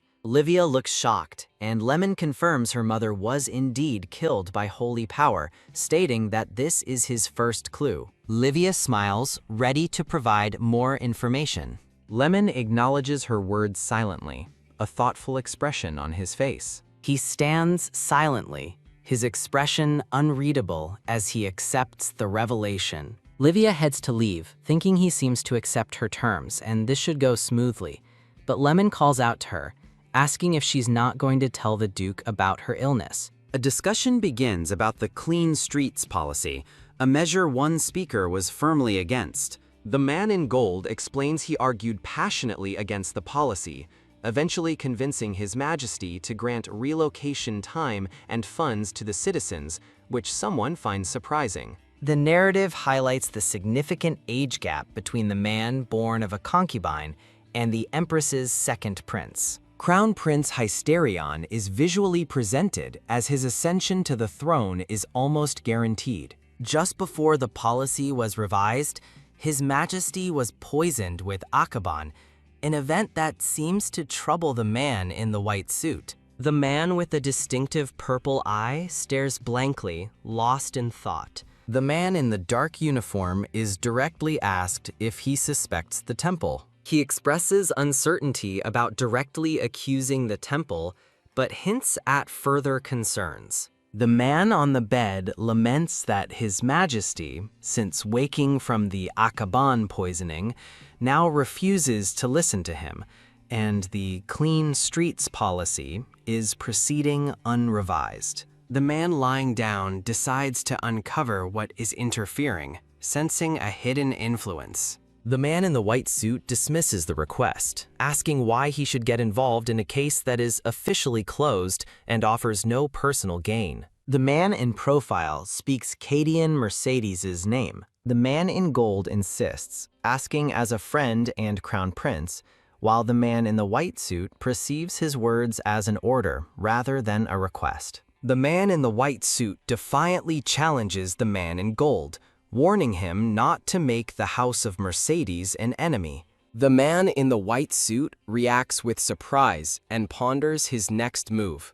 A grand, sparkling blue door stands closed. The man in gold observes Cadian's subtle nervousness, especially when Livia Plimpton's name comes up, as Cadian casually straightens his posture, trying to hide his trembling pupils. The man in gold quickly stands, realizing that Livia Plinkton might be the key to persuading Cadian. A click sounds as the doorknob is turned, and the man in gold observes a surprised Livia. Livia remains speechless, her expression conveying shock. Livia, startled, apologizes and explains she didn't know Cadian had a guest, having worried he might have been suffering another mana rampage. Livia realizes the man's golden hair and green eyes are Imperial trademarks, then shockingly recognizes him as Crown Prince Hysterion, the original story's male lead. Livia's mind races, exclaiming, "Hysterion?" Livia stands awkwardly in a room with Cadian and Hysterion. Hysterion offers a smooth apology, while Cadian, looking vexed, internally acknowledges Hysterion's unexpected discovery. Livia wonders why Hysterion, the story's male lead, is present. Hysterion turns his charming smile to Livia, inquiring about her identity. Livia, clutching her dress, decides to be polite to avoid making a bad impression. Livia formally introduces herself as Livia Plimpton, the tutor, and greets the Crown Prince. Hysterion, intrigued, wonders why Livia Plinkton's name sounds familiar and if they have met before. Livia is confused by Hysterion's question, while Cadian interjects, reminding Hysterion of his tight schedule. Hysterion smiles knowingly, pondering his next move amidst a starry background. Hysterion looks at Livia, expecting a swift and favorable response from her on some matter, leaving her puzzled. Cadian bids Hysterion safe travels, who responds with a hearty laugh. Hysterion addresses Livia as Teacher Livia Plinkton, and she acknowledges him. Livia watches Hysterion walk away, realizing that was his true nature. Livia is concerned, realizing Hysterion is Celestina's man and Cadian's rival in love, but senses there's more to their history. The narrator explains that Hysterion and Cadian's connection in the original story extended far back in time. A young Hysterion sits on the ground with a stick, seemingly practicing sword fighting, while others watch. A younger Cadian, victorious in a duel, asks to be excused, while a young Hysterion, initially at odds with Cadian, thinks of him as a punk. After the duel, concerned voices urge a doctor to be fetched for Hysterion. Another young man rages that Cadian dared touch the prince, while Hysterion internally reflects on Cadian's arrogance and how it leads to him being surrounded by enemies. Hysterion defied his elders to appoint Cadian as a duke, and their relationship blossomed into a strong bond.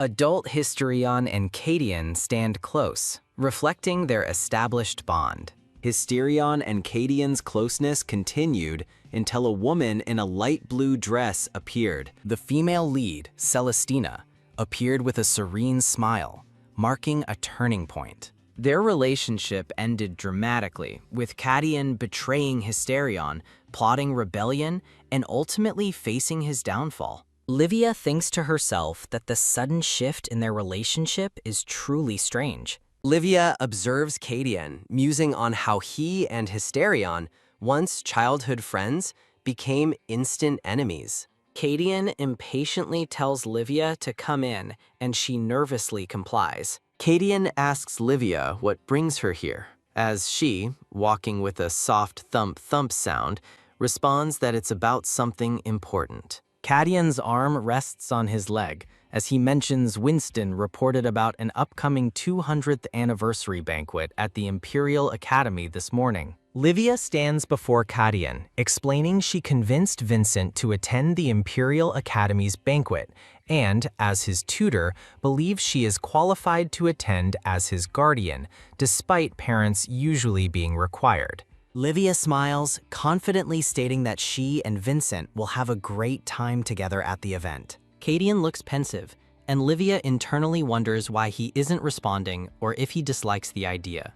Livia, looking worried, questions if Cadian is still in pain, then gasps, realizing he is clenching his hand while slumped on the sofa. Cadian, looking thoughtful, states that a parent is required to accompany students and asks if it would be strange for Vincent to be the only one without a parent, making Livia realize Cadian is being considerate. Livia looks surprised and smiles, thinking Cadian can be surprisingly thoughtful, then asks if they should go with Mr. Winston. Cadian emphatically says no, looking annoyed, with a quiet thump-thump sound. Livia, surprised, asks if not Winston, then what about the librarian, Mr. Lemon?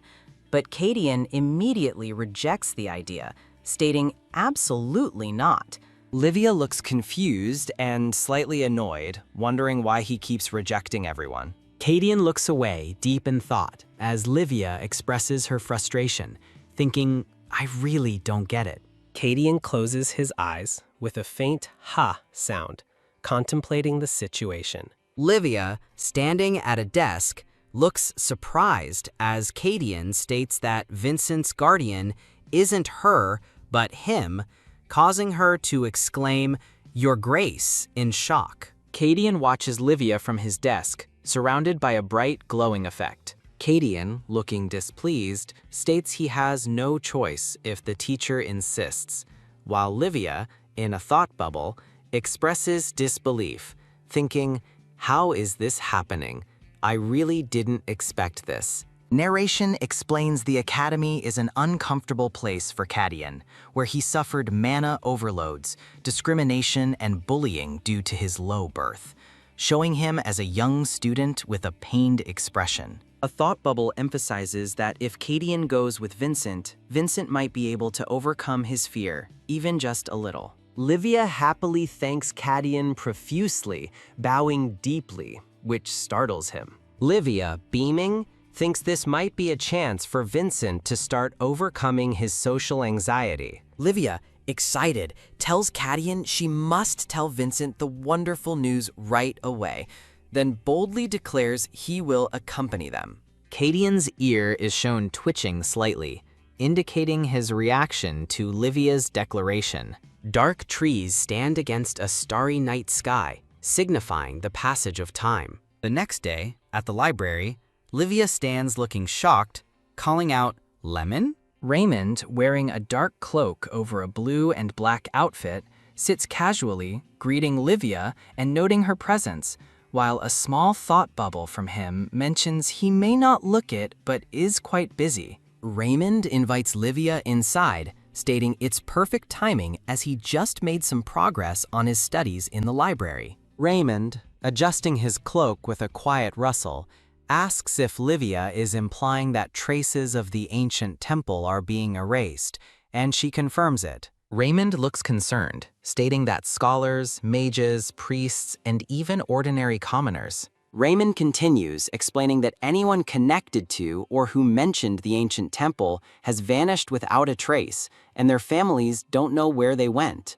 Livia closes her eyes, realizing it's them, with a quiet cough. Livia thinks about the mysterious people who used power on Cadian and wonders what they are after, showing a flashback of a young boy surrounded by robed figures. Livia's gloved hand slams on the table with a thump, urging Raymond to find out who these people are that are erasing the traces. Livia, with a determined expression, asks Raymond to find anything, no matter how small, what their goal is, and who is behind it all.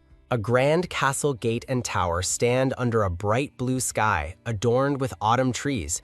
As narration indicates, time went by and the day of the academy visit came, remarking on the academy's magnificence. Livia is shown in a white and green dress, observing the beautifully decorated academy, thinking it seems every noble in the empire has gathered, and she sees many familiar faces. Livia sees a grand carriage pulling up with a soft rustle as two women beside her gasp, "Oh?" in surprise. Livia thinks the carriage is incredibly opulent and wonders which family it belongs to. Livia, with wide eyes, recognizes the sigil on the carriage. A polished black shoe is shown with a quiet clink, confirming the sigil's identity. Livia then sees the Duke of Mercedes, looking regal in a dark blue suit, and a young boy with purple eyes looks up at him. Livia is captivated by Kaidine's beauty, thinking, my goodness, how can he be so beautiful? A child in a gray school uniform walks past the carriage,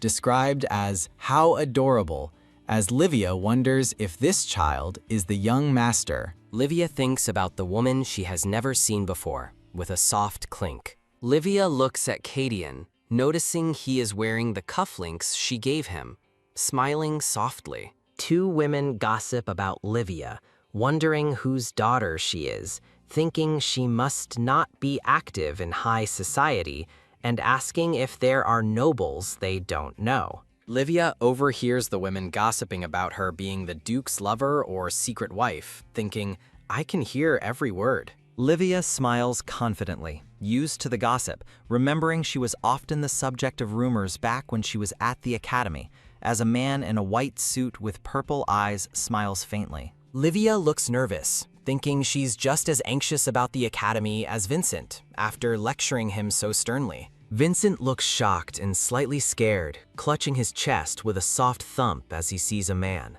Vincent asks Livia if she is all right, and Livia, in chibi form, replies she is fine and it's nothing. Livia mentally tells herself to get a grip, as she has an enormous amount to do today. The academy's clock tower stands tall under a clear sky, indicating there is still plenty of time before the conference. Livia, Vincent, and Kadian walk, with Livia reflecting on her happiness to be back at her old school after so long, and mentioning an upcoming audience. Vincent happily declares he's fine with anything as long as he's with Livia, prompting Kadian to indifferently tell them to do as they wish, as the trio walks away. Livia excitedly exclaims that the dormitory building hasn't changed a bit, while Vincent asks if she used to live in the dorms. Livia smiles, recalling that the dining hall food was good and how she used to wake up early for breakfast and class. Livia expresses surprise and nostalgia upon finding a familiar bench still there. Livia, smiling, invites Vincent to sit on the bench as Kadian stands nearby, looking on. Vincent's feet slide into place as he sits down on the bench. Vincent admits he is still very anxious despite Livia's good memories of the academy as he looks downcast. Livia, with a pensive expression, acknowledges that not all her memories of the academy were good. Livia reflects that even though it was a little lonely, she genuinely enjoyed learning and studying new things. Her feet, clad in light blue shoes, are shown as she recalls how others mocked her looks or her family. Livia vividly remembers a malicious act by Anna Lever in the restroom, then expresses relief that only her book's cover got a little wet.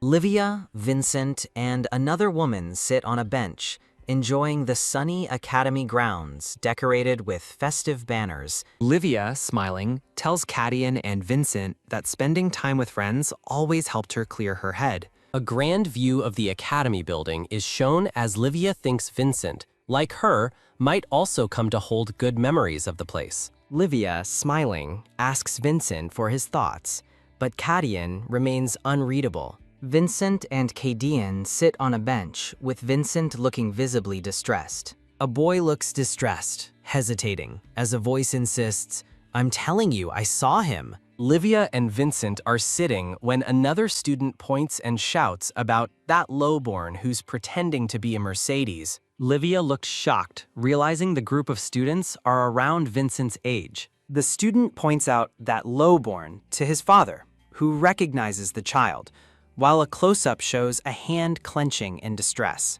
Livia, looking worried, asks Vincent if he is all right, wondering if he is having an attack again. The boy who tormented Vincent taunts him, calling him a coward for hiding behind a woman and threatening to pour milk on his head. Livia reacts with shock, realizing this is the brat who tormented Vincent, while Kadian looks on with displeasure. The boy's father, Count Drake, stands with his arms crossed, appearing unfazed by his son's insults as Livia questions Kadian's silence. Livia, looking alarmed, urges Kadian to say something. Kadian stares ahead with a stern, unreadable expression. The boy asks his father when Vincent will be kicked out, complaining that his father promised he would be the young master of Mercedes, while Livia looks perplexed, wondering what this situation is. Cadian approaches Count Drake and his son, asking what the nonsense is and reminding him of his son's threat to pour milk, then observes the boy and wonders if he has silver hair and purple eyes. Cadian's foot steps forward, emphasizing his resolute approach. Cadian confronts Count Drake, asking if he should interpret his son's words as a challenge to House Mercedes. Count Drake looks utterly terrified, realizing that Cadian is the real Duke of Mercedes. Livia stands, observing the scene, as narration reveals Count Drake's house is infamous for human trafficking and illegal casinos, backed by an extensive network. Narration continues that no other house dares challenge Count Drake, but it doesn't matter before House Mercedes, as Count Drake frantically bows and begs Cadian for forgiveness for his foolish son. Count Drake's son looks confused and scared, calling out, "Father?" Count Drake grabs his son's head, ordering him to apologize to the Duke and young master at once, but the son defiantly refuses, declaring he would rather die. Vincent is shown looking distressed and overwhelmed by the confrontation. Livia notes that Vincent's attack has stopped and looks at Cadian,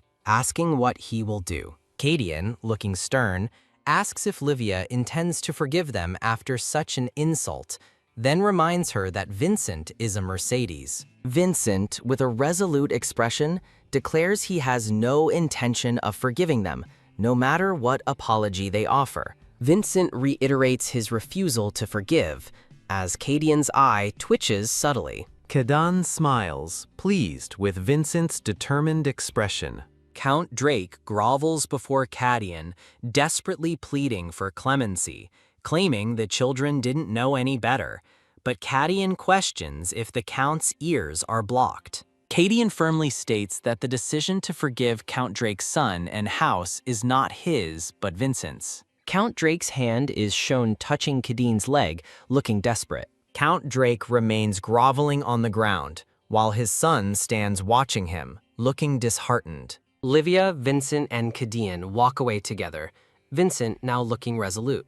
A dark, abstract background with a glowing text bubble implies future developments. Look forward to it. Livia looks back, thinking about Cadian's immense power, and whether he would truly wipe out an earldom before concluding that he will do it. A gloved hand tightly holds a smaller hand while a young boy with light hair looks up with a surprised expression, saying, "Huh?" Livia stands beside Vincent, thinking that he seems no longer afraid of the academy, and reflects on what there is to be thankful for. Livia observes the bustling academy main hall entrance, noting so many people and the little time left until the forum, wondering where Jeffrey is. A hand in a white glove reaches out swiftly, a sound accompanying the quick motion. The man in a beige coat grabs Livia, surprising her, and she recalls a past mana rampage as Vincent and Cadian look on with distress. The man in the beige coat, smiling, apologizes for startling Livia, who still appears surprised. Jeffrey Caspert, an academy professor, compliments Livia, remarking she hasn't changed and states he has been looking for her.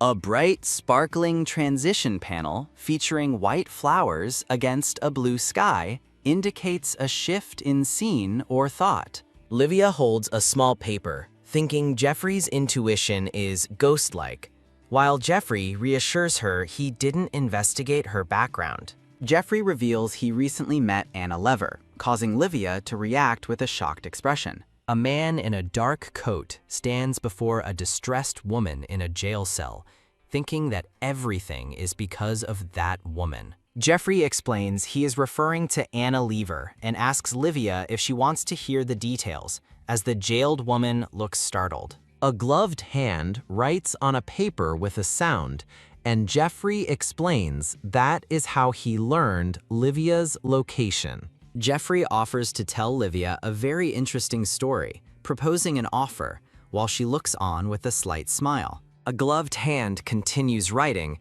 revealing the sender is your only dear friend Jeffrey Caspert, and suggesting they talk in detail at the academy. Livia reflects that rumors spread about her and Jeffrey being lovers because of their professor-student relationship. Livia, looking concerned, thinks about losing touch with Jeffrey after mid-academy and wonders what he discussed with Anna to suddenly want to meet. A man in a white suit rushes to Jeffrey, urgently stating something terrible has happened, and Jeffrey asks for details. The man in the white suit informs Jeffrey and Livia that the forum's graduation speaker hasn't arrived, and the speaking order can't change, leaving Livia worried, and Vincent in the background.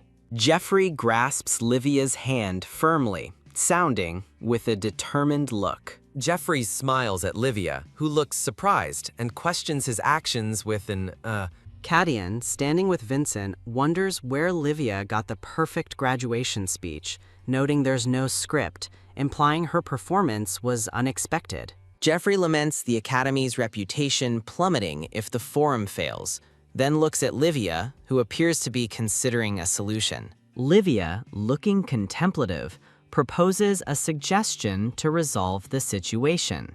Jeffrey offers Livia access to his research lab if she helps with the speech, which makes Livia realize his major was theology, despite his comment that she was interested in his research. Kadian, with a stern expression, tells Livia to just go, and she considers Jeffrey's offer not bad, thinking he might know about the ancient temple. Livia agrees to help, stating, "Fine, I'll do it," as Vincent questions her seriousness and Kadian watches intently. Jeffrey smiles, praising Livia's decision, saying she couldn't refuse a professor's request. Jeffrey gestures enthusiastically towards the stage, telling Livia the stage is this way, and she nervously agrees to follow, as Kadian looks displeased. Kadian holds Livia's hand, calling her professor with an S sound, before she departs. Kadian warns Livia to be careful, stating Jeffrey smells fishy, prompting Livia to wonder if he is worried about her. Livia smiles, assuring Kadian that Jeffrey is not dangerous and he has nothing to worry about. Livia walks away with Jeffrey and the man in the white suit, waving farewell to Kadian, and says she'll be leaving. Livia walks in her elegant shoes, letting out a tired huff. Livia cartoonishly sways with exhaustion, exclaiming they made it through, but admits she doesn't even remember what she said. Jeffrey congratulates Livia, praising her excellent performance at the forum and thanking her for a safe conclusion. Livia comments on Jeffrey's easy way with words, then inquires about Vincent and Kadeen. Jeffrey reminds her of their agreement to visit his lab. Jeffrey suggests finding Livia's companions first, mentioning that the Duke of Mercedes and his son would head to the party hall. Livia looks surprised by this information, questioning if it's true and thinking, that can't be. Jeffrey urges Livia to hurry before the next event. Livia feels something is off, but trusts Jeffrey has no reason to lie. Livia ponders what could happen inside the academy as she walks with Jeffrey, resolving to get information from him.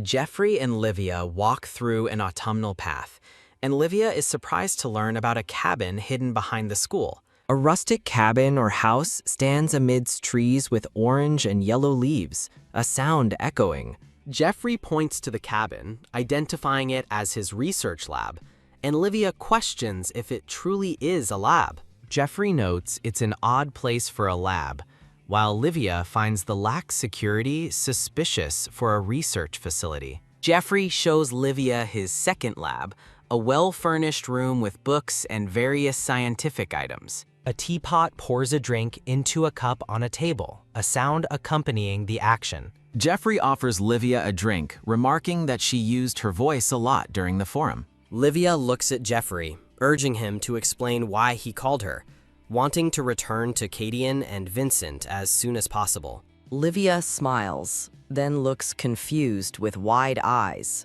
asking Jeffrey, "Pardon?" A gloved hand holds a young boy's hand while he looks up with a surprised expression. Livia stands beside Vincent, noting his apparent lack of fear towards the academy, feeling grateful. The academy main hall entrance is bustling with people, making Livia realize how little time remains before the forum, and wonder about Jeffrey. A gloved hand swiftly reaches out. A man in a beige coat grabs Livia, startling her as she recalls a past mana rampage while Vincent and Cadian look on in distress. The man in the beige coat smiles and apologizes for startling Livia, who still appears surprised by his sudden grasp.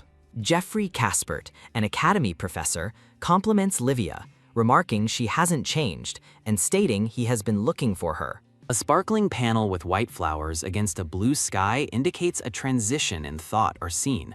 Livia holds a small paper, internally remarking on Jeffrey's ghost-like intuition, while Jeffrey assures her he didn't investigate her background. Jeffrey reveals he recently met Anna Lever, causing Livia to react with a shocked expression. A man in a dark coat stands before a distressed woman in a jail cell, thinking that everything is because of that woman. Jeffrey explains he is referring to Anna Lever and asks Livia if she wants to hear the details, as the jailed woman looks startled. A gloved hand writes on a paper as Jeffrey explains that is how he learned Livia's location. Jeffrey offers to tell Livia a very interesting story, proposing an offer, while she looks on with a slight smile. A gloved hand continues writing, revealing the sender is your only dear friend, Jeffrey Caspert, and suggesting they talk in detail at the academy. Livia reflects that rumors spread about her and Jeffrey being lovers because of their professor-student relationship in the past. Livia, looking concerned, thinks about losing touch with Jeffrey after mid-academy and wonders what he discussed with Anna to suddenly want to meet. A man in a white suit rushes to Jeffrey, urgently stating something terrible has happened, prompting Jeffrey to ask for details. The man in the white suit informs Jeffrey and Livia that the forum's graduation speaker hasn't arrived, and the speaking order can't change, leaving Livia worried while Vincent stands in the background. Jeffrey grasps Livia's hand firmly with a determined look. Jeffrey smiles at Livia, who looks surprised and questions his actions with an, Cadine, standing with Vincent, wonders where Livia got the perfect graduation speech, noting there's no script, implying her performance was unexpected. Jeffrey laments the Academy's reputation plummeting if the forum fails, then looks at Livia, who appears to be considering a solution. Livia, looking contemplative, proposes a suggestion to resolve this situation. Jeffrey offers Livia access to his research lab if she helps with the speech, which makes Livia realize his major was theology, despite his comment that she was interested in his research.